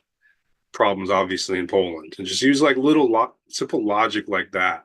But everyone was just taken away by this other. But once my first wife, had their ear, um, I didn't have a chance, and that goes back into like who she is, and that it was great when she was on my team, but oh my goodness, she's powerful, and these other people didn't have a chance once she got their ear, and it just kind of drove me. I mean, ultimately, it drove me towards God. That wasn't immediate, but but like there's only one who like claims to have the ability to answer prayers and wants to answer your prayer and hates wickedness, and so that's where it ultimately led me. But I wasn't willing at the time. This is still happening. I waited for 4 months trying to get help, and once I realized that no one in the whole world's going to help me, then I had a list of what could I do, and doing something was the like that was the only option. Then not waiting, or waiting and getting a job and going that route, or waiting the 2 years for the U.S. Secretary of State to step in. I couldn't even fathom that. It was just like once nobody's listening, okay, I'm going in, and then I didn't know the details of that. I just knew that I had to go in as a dad after coming to the realization that nobody in the world's going to help me. I'm going to go make them listen to me. And and I didn't know what I would do. I didn't know whether I was going to take out one of her abusers. That was a possibility for me at the time, because morally and ethically, I was just like, well, if someone comes into my apartment and threatens my wife or daughter, I'll shoot them. So what's the difference if it's 4 months later?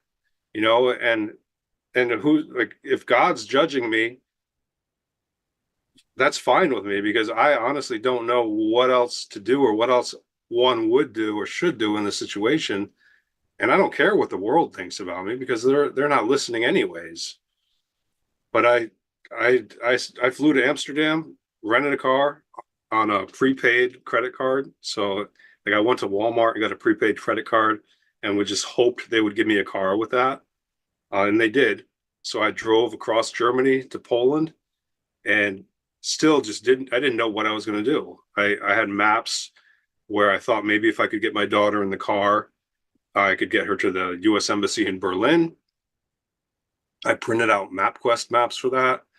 And like I brought binoculars and a compass, thinking maybe if they're at my wife's grandfather's summer house, maybe I'd have to hide out in the woods. Like I didn't know what I was going to do.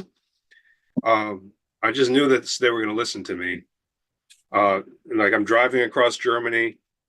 I I stop at a gas station. I almost pick up a hitchhiker, but then I'm just like, no, this is serious business. I need to stay in my own zone. I keep driving, um, make it over into Poland. Then I stopped and I looked at the knives on the wall, and I'm like, all right, maybe I'll get a weapon. I looked at it, the blade didn't lock, and like next to that was a used hammer. So I bought the used hammer, and I still just didn't know what I was gonna do. Like I'm just going through the motions, and I kind of just hoped that it would figure itself out, and it ultimately did.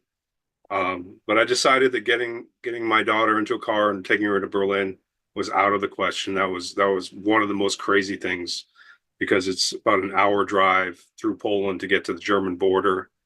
She was still only 4, so I would have had to take her from whatever adult had her, and I could not picture that happening. So I decided that I would wait for my father-in-law to come out of his apartment building, because I knew that he did every morning to throw his beer cans away because he was an alcoholic, and I could count on that. So I positioned my car so I could see the door, and I still didn't even know what I was doing. I was just sitting there, just waiting, um, and just like realizing how utterly crazy this situation was in, but just being at a place where what's crazier, what I'm doing or what they're doing? And I knew that what they're doing is worse and crazier, and I just figured that they would get to the bottom of it once they did a child abuse investigation. So my father-in-law came out with his cans. I turned on the car and drove towards him and around him and smashed the car to block his egress back into his apartment building. Um, got out of the car and reached behind me, just subconsciously, didn't think about it, grabbed the hammer, like pump faked the hammer and chased him down the street.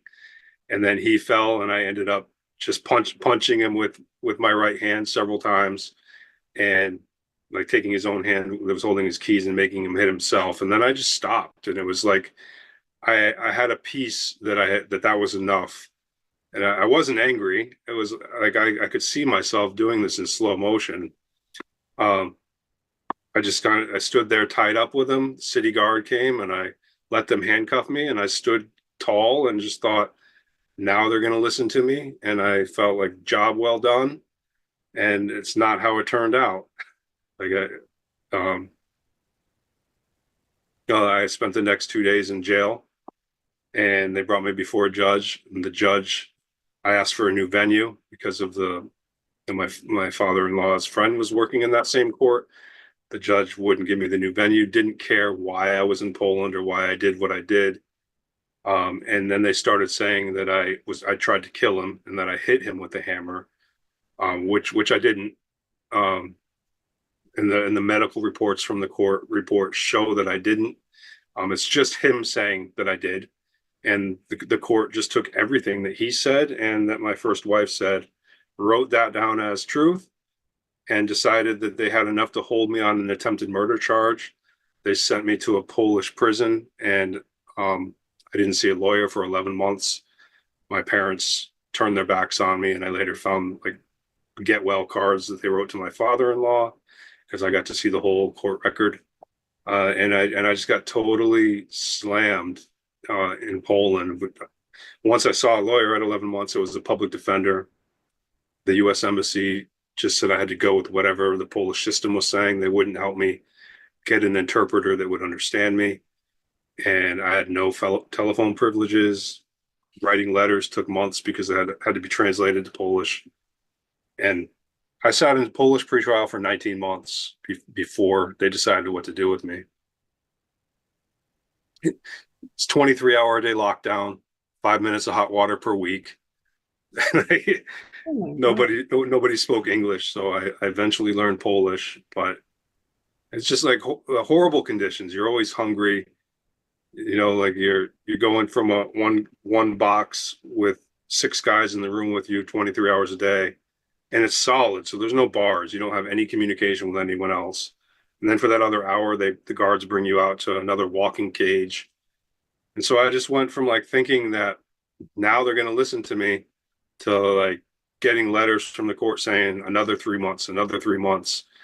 And that went to 19 months. And like the judge told me that he had never heard of ritual abuse. Um, they had me do a psychiatric evaluation with court psychiatrists, and basically decided that me thinking my daughter had been abused was a delusion, and that's because there was no evidence of it and because no one else believed it. So that's where like there's no evidence, but there's been no evaluation. No one believes it, including my parents. I'm the only one that saw it. I'm the only one that's standing there and just saying, just evaluate my daughter.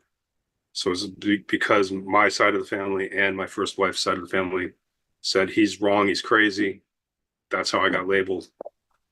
And, Oh my goodness, that's insane. And especially to be mm, treated like that much of a criminal when like you're the one whistleblowing as an outsider telling on criminals and all of a sudden now you're being treated like one. Is that common for these, I don't want to say trials, but sort of like these resolutions? Is that common that a person can be locked up for just insane amounts of time? Yeah. so in Poland, they can lock you up in pretrial for 2 months, or sorry, 2 years, 24 months without any disposition. So, and like the guys that I was with, they were all pretrial and nobody knew when they're getting out. And it's just like this vague, we're going to keep you here while we investigate. And because we can't let you out on pro, let you out on bond because we think you might flee. And so I had no idea. Like I kept expecting the US Embassy to step in and help. I kept expecting my parents to step in and help. And I just wait for my mail every day. Then when I would go to court, they'd transport me with someone would have a shotgun and an Uzi, and I'd be in shackles. They'd transport me to court, and I'm like, I get to talk to a wise judge, maybe. Of course, the judge was a joke, and he didn't believe in ritual abuse. It was as if, everything in the prosecutor's file, which was just my first wife and her father's testimony and my parents' testimony, was just fact. And so, yeah, then once the psychiatrist decided that as well, but their job is only to look at the prosecutor's file and compare that to what I'm saying. They're not investigative doctors, they're just saying, all right, this says his child wasn't abused. He says she was abused, and he did this other crazy thing. So therefore, he's the bad guy. We got to protect everyone from him. And yeah, I got kicked out of court for trying to question my first wife.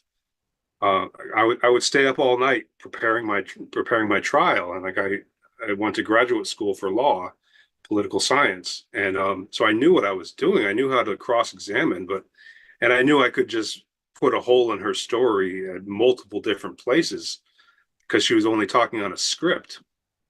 But when I tried to do this, she immediately like started having a panic attack or appearing that way, went over to the window, and the judge banned me from future trials. And they wouldn't allow me to call witnesses on my behalf. I wanted to call witnesses from the Netherlands, including that psychologist who was seeing both of us. And they just did open and shut case with me. And then I was sent to one of the few maximum security prison psychiatric institutions in the country. And I spent, so I was locked up 50 months total.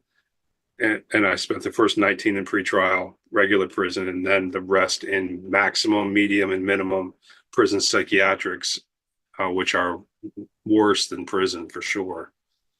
And that's for like the absolute like worst criminals of the worst criminals go to maximum security, Yeah. I think like they're putting you, a father trying to rescue a daughter, I mean, all these stories, they really, really make me question a lot. You know, I look at things so much different. People in jail, of course, there's criminals in there. There are people that genuinely do bad things, but you see how some of these blackmail systems work and how easy it is to just twist somebody's arm to keep somebody in prison for a long time or to make this judgment call or this resolution on a court trial, you know? Mhm.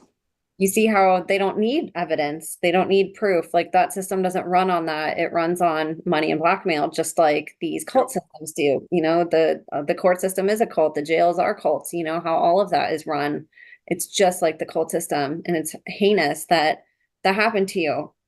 You know, and especially because, granted, you know, this guy obviously walked away worse than you did from that fight. You know, but at the same time the fact that they just took his word and didn't even like look into your allegations is also really disappointing. You know, you see that this system also doesn't look at both sides. You know, if they have their mindset on something, like throw out everything else, it doesn't matter. Like you could have a Mhm. pile of evidence and they're already set before you even walk into that courtroom, you know.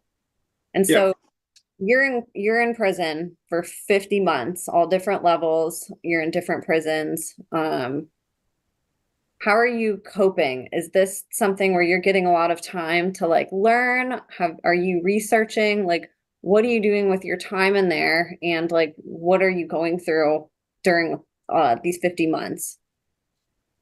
So I mean, there were different stages, and like just I think getting used to the idea that that prison is now your home is like a stage that takes a little while to get broken into. You know, I remember someone at first saying, you know, you might do 7 years. What do you think about that? That would be good. And I'm just like, that would be crazy. I expect them to come at any moment and open the door and put my daughter and I back together. But as time went on, I'm realizing like I'm in a trap, and these people don't care. They're all just doing their compartmentalized jobs along the way, and they're not getting paid to look under the rug. They don't care what's under the rug. They take the paperwork and then they do what they're told to do. Like when I got to maximum security, I again I got to talk to an educated person, educated people, psychiatrists, and I'm like, all right, finally, you know, maybe these people will, you know, not be just cogs in the machine. And the director of that facility said, they made a mistake. You shouldn't be here. But he's like, I don't know what happened. My job isn't to investigate. My job is to treat you how the court told me to treat you. And that's what I'm going to do. And he said, even though you don't have any signs of mental illness that I can tell, you're going to be here for at least 6 months, and I'm going to treat you with medication because that's how we do the treating, and that's what the court wants. So I went through that. The maximum security was absolutely a ridiculous place. And that's where I learned how to hide the medication so I didn't have to take it. And it was survival. It was survival. I went deeper into my Bible, and you know, I learned more patience than I've ever learned. And I just kind of was like, all right, I'm going to work my way through this system. And this will pass, you know, this will pass, and I'm going to just fight because that's what I have to do. And I stopped talking about my daughter once I realized that they were just treating me and passing me through the system, and that nobody would or could help me. And like I met some therapists along the way. One of them took me aside and said, she said, I told my husband that I know you're not sick, but I don't know what to do. And like, I can teach you Polish. That's what I can do. And, you know, experiences like that were like life saving, just for someone to say, I see you. And, you know, I don't know what I could possibly do, but as a person, I see you, and I'm going to, you know, help you in whatever way I can, even though it's a little bit frustrating. And yeah, like it just got worse when I got to medium. Medium was worse than maximum. There was one guy who jumped over the barbed wire to get out and escape, and I'm sure they caught him. But like so many people were either contemplating suicide or escape, and I was even thinking, I was even thinking how I could escape and who could pick me up, because at that point I was on the eastern border of Poland, close to Belarus and Russia, and I just thought, I can't do this much longer. What do I do? And I had someone asking me to strangle him in the bathroom, like begging me to. The conditions were horrible. And that psychiatrist said, we're going to double your medication because they weren't treating you before. My response was, but that's because I didn't have any signs of mental illness. And she doubled down, made me, I had to learn how to not take the medication. And once I did get caught, and that nurse let me off the hook, but she could have either started giving me injections or sent me back to the higher security facility. So it was like a serious game that I was involved with every day, and it was taking its toll on me until I got to minimum. And minimum was, the problem with minimum is that you're still locked up and you're still waiting. But there were normal people there, like people that go in for depressive episodes, or for alcohol treatment. So there were normal people there. There were women there, and like I could have whatever visitors I wanted. I had my computer back with internet. So minimum was cake, but I had already been through hell by that point, and I still only wanted my daughter evaluated. And so, what led to you being let out after all these months? And let's talk about that part. So that even at maximum, the psychiatrist said that he could, under Polish law, let me out, the next day, because his assessment was that I wasn't crazy. But that's not what the Polish court wants. He said you have to go through at least 6 months here, and that's when they want my opinion of you, and then I can give them an opinion. If they agree, then you're sent to medium, and then they can't let you out either. You got to wait at least 6 months in medium, and then be sent to minimum. Wait at least 6 months in minimum, and then so like it doesn't work that smoothly. So the 6 months turns into 8 or 9 months, or a year. But that's how it happened. I just lived, waited for my opinions, and every time got bounced down. Um, and then once I was over a year in minimum, then they knew they had to let me out, because legally they don't have a reason to keep me anymore, and there's nowhere else to step down. But they made me set up like treatment in the US. They made my dad come over and pick me up, and I had to work with the embassy to get my passport renewed because that had expired. And it was a process, and it took several more months than it should have taken. But at some point, it's just like, if I say the same thing, if I say the right words over and over again, and they're writing it in their reports, legally they can't just decide, well, we're going to lock you up, because they have to have a reason to think you're a danger. And so I just knew what I was doing and how to play that game. What happened after you got out? What were the first steps that you took after being, I guess, emancipated from this all this bullcrap that you had to wade through the last 50 months? So my dad had come over because they didn't want to release me to myself. So I left with my dad, stayed in that Polish city for a couple nights at a hotel, and just like went to a club where someone I'd met in the minimum place. He had been there for depression, so I went to his club and just like hung out with him. He poured me a stiff drink, and I just, I was so shaken up, and just like finally I'm free, and like you wait for that day for years, and then finally it happens. But you're not ready to like relax. You don't know how to relax anymore.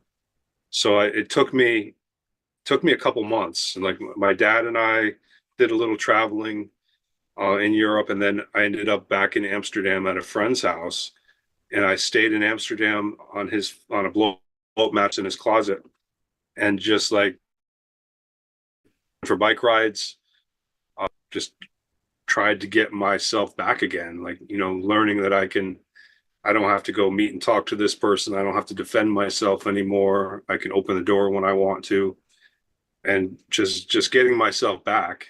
And then after a couple months, I couldn't work in Amsterdam anymore because because the only reason I had been able to is because my first wife. So I decided I'd go back to the US with my dad. He said he had a farm. And when I got back to the farm, he bought me a car. He showed me my room and then was just very supportive of, kind of taking care of me and nursing me in that situation. And I got back to research and just being able to think again and read books and get whatever books I wanted. And it just went from there. That is one of the most difficult things that I hear from people who were either admitted to a psychiatric unit or, prison, is that when you're in there for so long, and you were in there exceptionally long, it's very difficult to reintegrate back into society, especially when the stuff that you're in there for to begin with, is still probably not going to be believed by people, and to think about your experiences and how people are going to look at you. It's really difficult, I think, especially whenever it touches on these topics. And so Mhm. what was I guess, what was the moment when you started thinking, maybe I should go public with this? Like, why did you take to doing that? And how soon after you got out of prison and back to the United States did you think, I need to find other people who went through this, or I'm going to start networking, I'm going to go online and start using my voice? What was your process from, being in all this trauma and being locked up to that, which is another really big step that you took? So I pretty much knew I was going to go public the whole time. And like I had copious notes and journals that I had collected over the years in prison, and just like my whole suitcase is full of notebooks that were filled up. And I was like, conversations with the psychiatrists, I wrote them down and had a pad on my lap when I was talking to them because I knew that I would write it, but like I wasn't. I knew I had to put it aside when I was locked up because that made me look crazy if that's what I was working on. And so I just kind of said, all right, my first step is to get out. And after that, I am going to write. And I knew I was going to write. Um, but when I started researching and writing right when I got home, then like I was new things started to pop up. Like I'm researching and I had a realization that, I had been focusing just on my daughter and my first wife and please help, please help, please help. And I saw that this is a much bigger problem than that. And I had a feeling inside of me that I was supposed to not only focus on my first wife and daughter, not give up on them ever, but that maybe I'll have a bigger impact on and help other people that are also in this because I couldn't see that before. Now I could see it. I started writing, and I had all kinds of files and just I had been writing in my journals and all of that. And then I got just another feeling where like I didn't know what the story was going to be, and I thought that I was taking another step of like putting it on my shoulders. I'm going to write this and fix everything. So I took 95% of my prison journals, put them in the fireplace and burned them, and just kind of said like, all right, God, like I can't do this. If you want me to write a book, you're gonna have to show me how because I can't even risk like me doing something because it's what I think is the right thing to do anymore. So I put it aside. I kept reading and researching, but I just waiting to know that I was going through the door I should go through. And I reached out and made contact with many people, like people like Lisa Meister. I got in contact with very early, and there were other people as well that supported me, believed me, and were kind of like, yeah, write the book. And and um and I was like, I am writing it. I just don't know what I'm doing exactly. And instead of going towards I have to finish the book, I went towards I have to run towards God like a man with his head on fire. And I went that way and just began fasting and praying and farming because I could fast and pray while I'm farming and thinking I'm going to become a monk. And just like I knew with certainty that I would never meet another woman and that this is the only thing I'm going to focus on. And I thought, and then Emily walked in my life and just shook that all up. So like there's been different stages. She just like when you like being a monk, that's what I thought I was going to be. And I was just like, I have to eliminate all of that from my life. I have to just focus on this. But when I was doing that, I was kind of also just going with my own intuition and not realizing that, like, no matter what it is, it's going to be something that I haven't thought of. And when she walked in my life, I'd had other women walk in my life, and I just wasn't interested. But when she did, I took her into the barn and told her my whole story, and like she was very taken aback, and I couldn't believe it at first. She didn't think the devil was real at first, and like I just knew that, like I learned as time went on that she was supposed to be my partner in this, that she's taught me things about life and about love and about marriage, and just been supportive. And like when she heard my story, she stopped thinking about like what she had thought she wanted to do, and just like, what do we do about this, and that no one else in the whole journey had done that. And so it's just gone further. Now we're married, for this is our third year of being married. But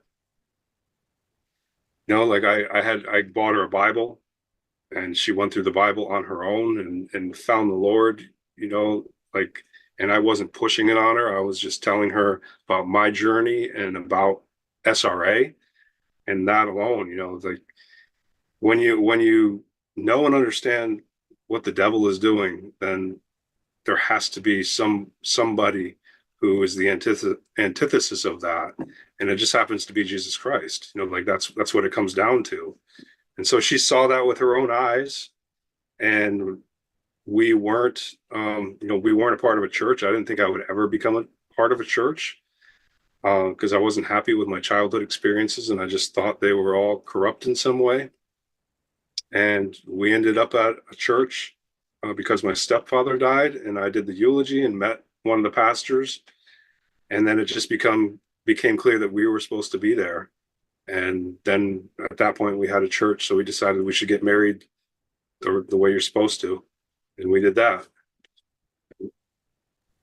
I love that you found somebody to go on this journey with, and that could love you through it because you didn't really have a lot of that. You had sort of the opposite. You had a lot of opposition and people sort of turning their backs on you, even if it wasn't meant with malice, just ignorance. It's Mm-hmm. very hurtful when you feel so isolated and alone going through something so hard. I love that she came into your life at such a crucial point. And like you said, instead of running away and being like, oh, that's way too much baggage for me, like, no thanks. She was like, okay, what do we do? Mm-hmm. Let's put everything else aside. Like, this has to be number one.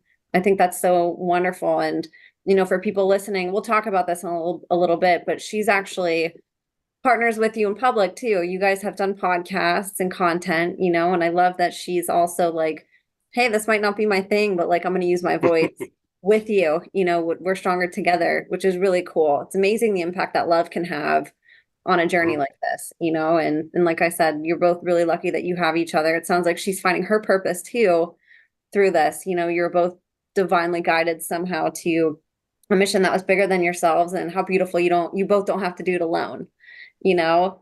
And so you Yeah. you took on to writing a book, and I want to talk about that because it just came out finally after all these years of Mm-hmm. you figuring it out and researching and figuring out how to compile all of this information that you had that happened so quick, but also sort of so drawn out at the same time. So let's talk about the journey of you creating the book, and let's share about it, because I want everybody that's listening to go purchase it. It is really interesting how you constructed it with tangible photos and memories and things like that, in different ways. So let's talk about your book a little bit. Yeah, so it was after Emily and I started working together that it just hit me, like I had a vision for what the book should be. And like as you write the parts and put them together and stuff, that becomes even clearer. But I had a picture to work towards, and basically what I was going to do is just I wanted to tell the entire story in a way that is like, I think it's impossible to refute it. And so there's details in there that that like weren't possible 30 years ago because we weren't sending emails back the way we are now. And like there's proof of things like me trying to get help 3 months or 3 weeks before the abduction and telling people that this is what she threatened me was going to happen, and things like that, and all of the communication of her telling me how much she loved me for those previous 3 months, that I just wanted to just lay it all out and tell the story, at the same time educate people, because I wanted to take it slow from child abuse to ritual abuse, because I decided that the book was going to be basically for anybody, pretty much for any adult. And so I had to like kind of gradually tell the story. I needed to be vulnerable, and like because the red herring is just pointing the finger at me and saying, "Hey, don't listen to what Iain's saying. Just look at Iain. He's the bad guy. Come on, guys, don't look over here." And that's basically all that's been doing in the book. I'm just like, all right, this is me. Like these are the worst things you could say about me. And like these are things that I wouldn't have revealed had I not been put in this situation. But I've been saying, and I mean it, that I'm not fighting for myself. I'm not trying to protect myself. Anything that's true about me, I don't have a problem with that becoming public. I don't have a problem with going under drugs or hypnosis and truth serum or having my brain dissected. Like this has never been about me. This is about my daughter. So here's what they say. Here's the truth. And no, let's get past that. And now let's focus on the fact that my daughter should have been evaluated when I said she was. And I mean, the other thing that I wanted to do with the book is glorify God, and I am certain that only He can make the change that I pray for. Only He can make that break, that stone that I've been swinging at. Only He can make it break, and I know that. I know that not only He can, but He says He will, and I believe that's what's happening. And like my story is extreme, and my situation is over the top for a lot of people to even conceive of. But if you just look at it, his daughter's taken, terrible situation, he's trying to get help. What do I do? Oh, it's God. I think that's the truth for every situation that people have, and that it's not as clear, because when it's not such a life and death situation every day, you kind of find good band-aids that kind of lead you away from God. And it's harder to find God in those situations. And that I'm blessed in the sense that every day it's like my blood is draining and I'm about to die, and I need the answer to that. I'm sure that that's what's happening. Like my book, I wrote it because the story was put on my lap, and I would be remiss not to tell the story. I want people to learn more about this, and this should be what our war is against. Like the other wars that have been fought during my lifetime don't stand in comparison to this one. And that's I just want to do the best that I can do every step of the way, and writing the book was part of it. And so I'm going to keep pressing forward, keep talking to people, keep telling the story, and believe that God is going to do the rest. And thank you for taking all the time that you did to write this. It really is proof of the healing power of God, but also the power in our voices, like that we can take those things that eat us alive inside and that are burdens and things that shame us and things that people might not believe, and you can create something that somebody else can take and find a treasure in it. Somebody that you don't know, somebody that you might not ever know, can have their life changed just from hearing your story and your testimony and being like, oh my gosh, I'm not alone. Somebody else understands. And especially with these topics, I was talking to, it might have been Samantha Baldwin. I know I reference her a lot, but she obviously has a couple books, has taken to do the same thing of sort of documenting her experiences and getting it out to an audience that may not otherwise have heard of this topic. And it's very surprising in the book world how little these type of stories are published. And so there's stories about every other type of horror except these stories about what people like you, Samantha, other parents, survivors are coming forth and saying that they went through. And I think it's so neat that some of you are taking this route and filling a niche in an entire category of communication with other people, whether it's through fiction or nonfiction, and being able to document this information so somebody unlikely can get it in their hands and learn something, learn the truth of our world in some way, and that these things do happen. And I love that you did this, you know, and I love that you called it I Love You Like One, a letter to my daughter abducted by a cult. And people can purchase this on Amazon and they can also get it through your website, right? Yes, they can get it through our website. I the PDF is available for download, Kindle, and I have a signed copy available through eBay currently. It's because I'm not selling directly from the website yet. But you can just contact me from the contact us button or I love you like one at gmail.com. And I would love to talk to anybody that wants to talk to me. And I talk to people frequently who have just had a child abducted, and like, what do I do? And it's such a crazy situation because the answer is you can't do that much, and the U.S. Embassy's not going to help you, and you're in for it. But I think you're not alone is the big thing, like that it comes down to, because when this happened to me, the only book that I found at the time was Transformation of America, Kathy O'Brien's book. And that's the only story of ritual abuse and mind control that I could find. And people weren't speaking about it like they are today. And now in the past 14 years that I've been going through this, just like the amount of stories that have been written and people that are talking about it, and people like you, Emma, that are doing podcasts, dedicated to this cause and to giving people a voice.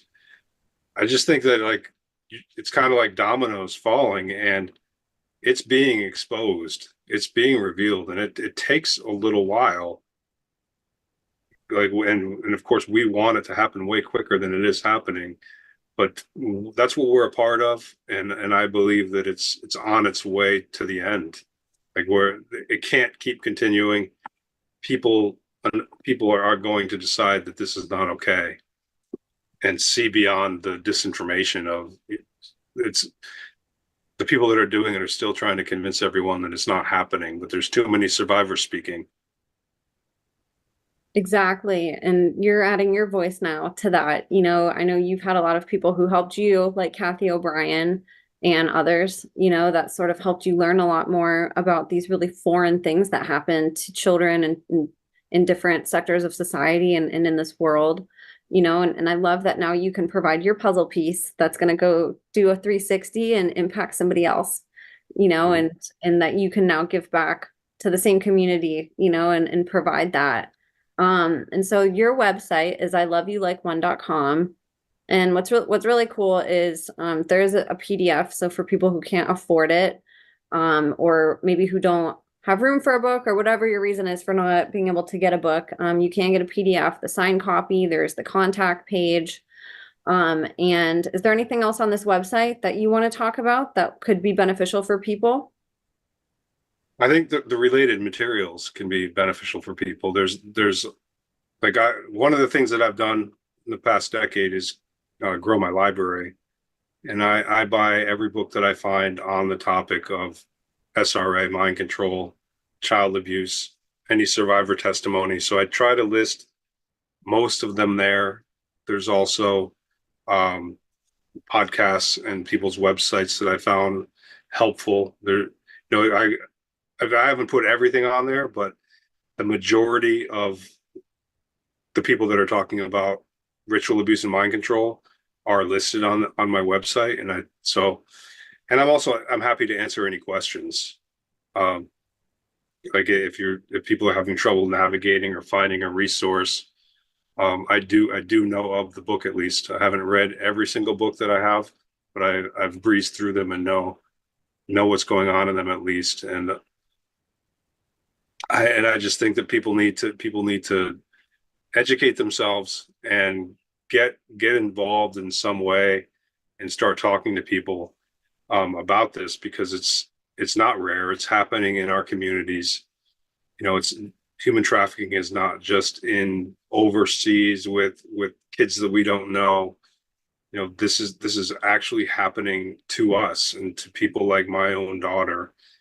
And it may not be happening to other people that are listening yet, but if you don't educate about it yourself, if you don't educate yourself about it, I I don't like to think about what the chances that it gets into your descendant tree at some point. It's just like, why is it okay for one person to suffer from this? And it's not one, it's many, and it's absolutely terrible. 100%. I couldn't agree more. And thank you for putting all this together. That's awesome that you have a resource page and people can click right on the topic that you want. If you want book versions to learn, if you want websites, podcasts, you can just click on the tab and it'll divert you down the page to where that section starts, which is awesome. And then you do have a YouTube page. I want to talk about that too, because I think books are one way to reach people.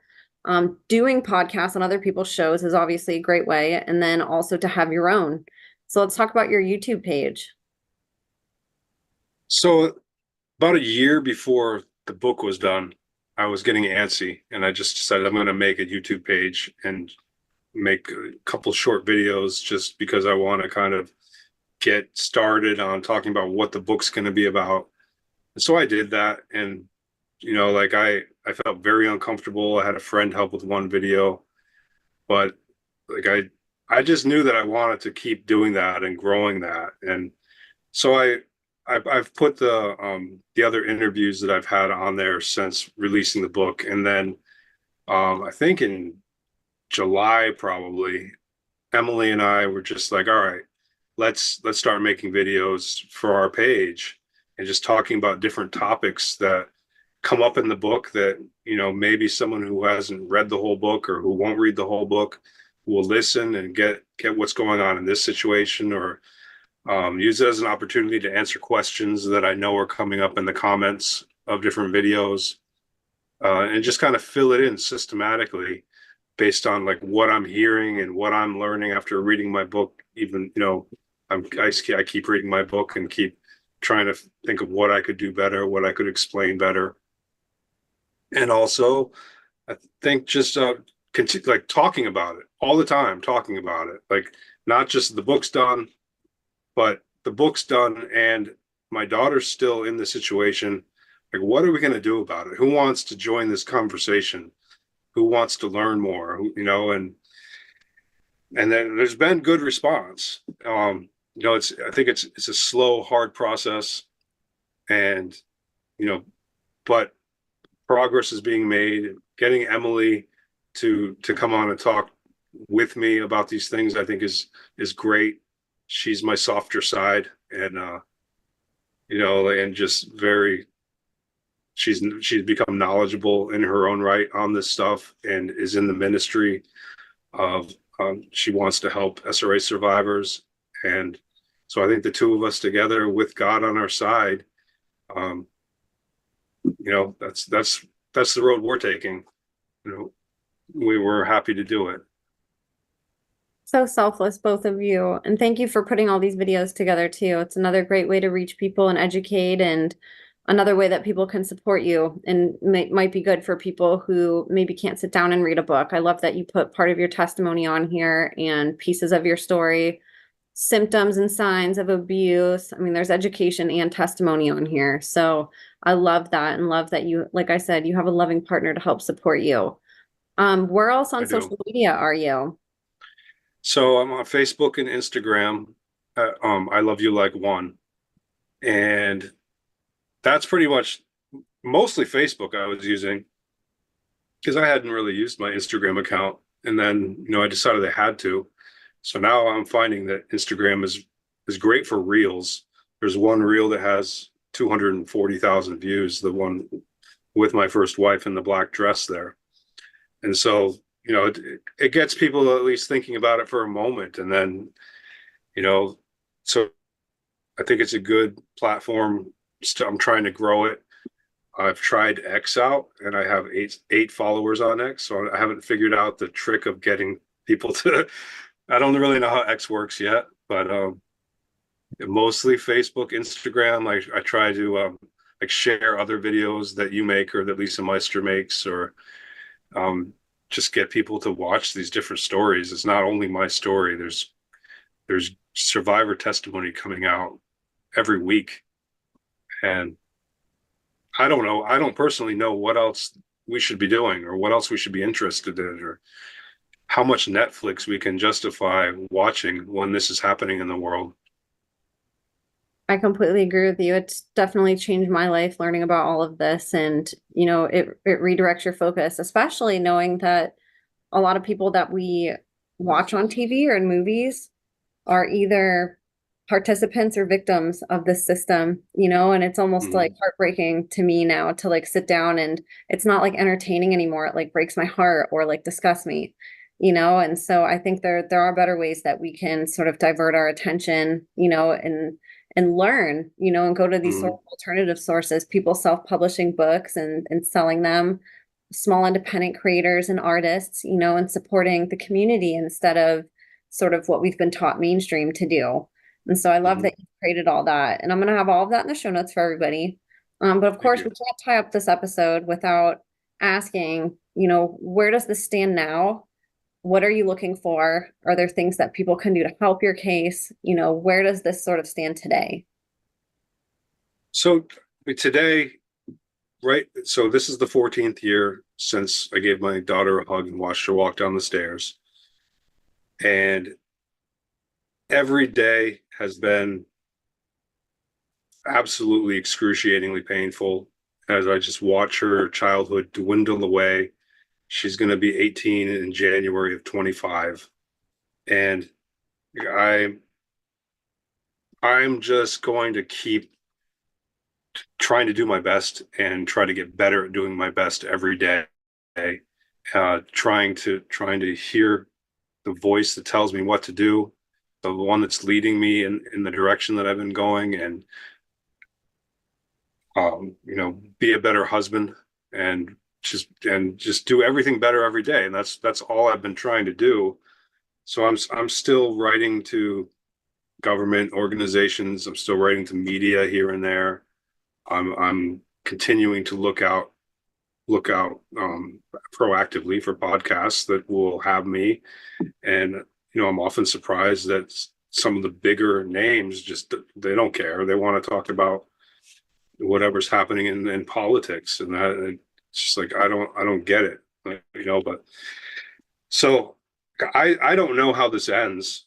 But I do know like I do know that the victory is ours. That the captives are going to be set free, including my first wife and our daughter.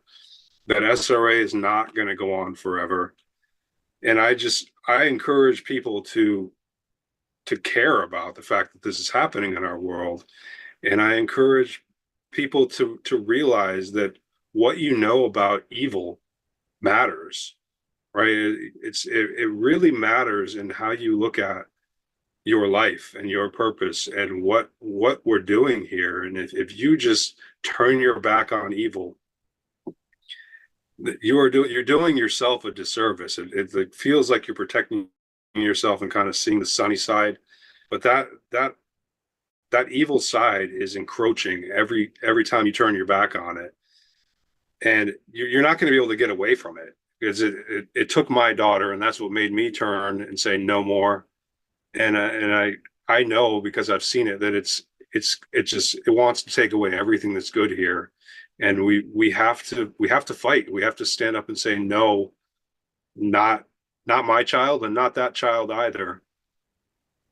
And I think that's what it's about. Like I just want people to continue the conversation, do whatever they feel that they're called to do. I would love for people to read my book, even if they need it for free, and read other survivor stories, get involved and ask what they can do to help. And because I don't know what I'm doing. I'm figuring it out every day. And now I have my wonderful wife who says she's going to figure it out with me. And we just know that this has to end, and are kind of just waiting for other people to say the same thing. Like I understand that some people will never reach that conclusion, and that's fine. But I believe there's others out there that just need to like just see it, and then they'll also be like we were, and say, okay, let's get to fixing this problem. Um, so yeah, like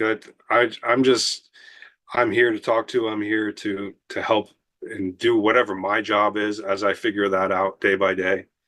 And I just think that's what we all need to do. Remind people again of your email who want to get directly in contact with you.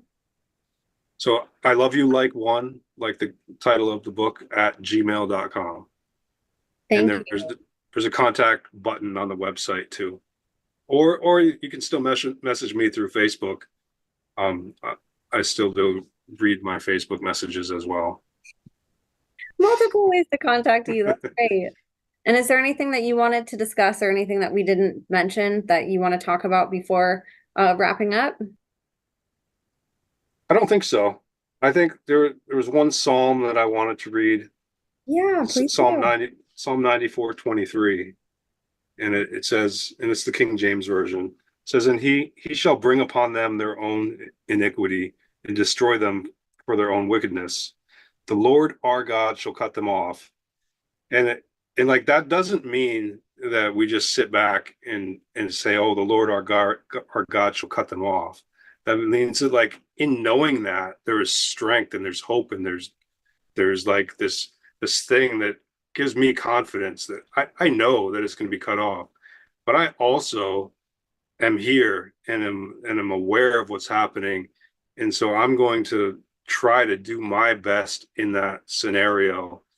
And like from my perspective, I don't have a choice because my daughter is involved.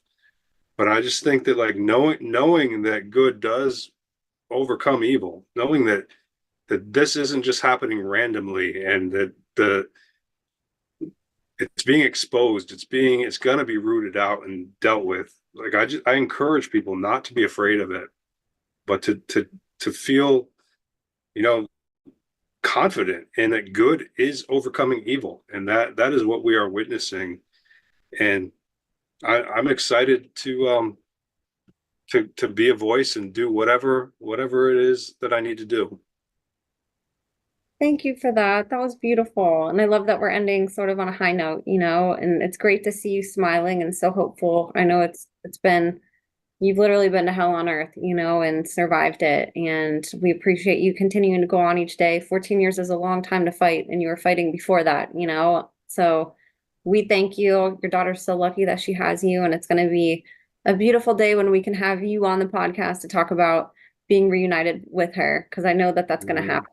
I know that you do have a big place in this, and that your story is going to help impact other parents and children who are going through the same thing. So you guys all have all Ian's information in the show notes. Please support him by buying his books. It's such a great way to support survivors, whistleblowers, advocates, is to just go directly to them, skip the third party nonprofits who, are owned by greedy CEOs, and go support small survivor businesses and projects. So I'm going to have his book. You guys can find it right on Amazon. When I typed his name in, I didn't see anything else come up. It was just him. So you guys shouldn't have trouble if you're just on the app, but you guys can go in the show notes and there's a link that will take you directly there.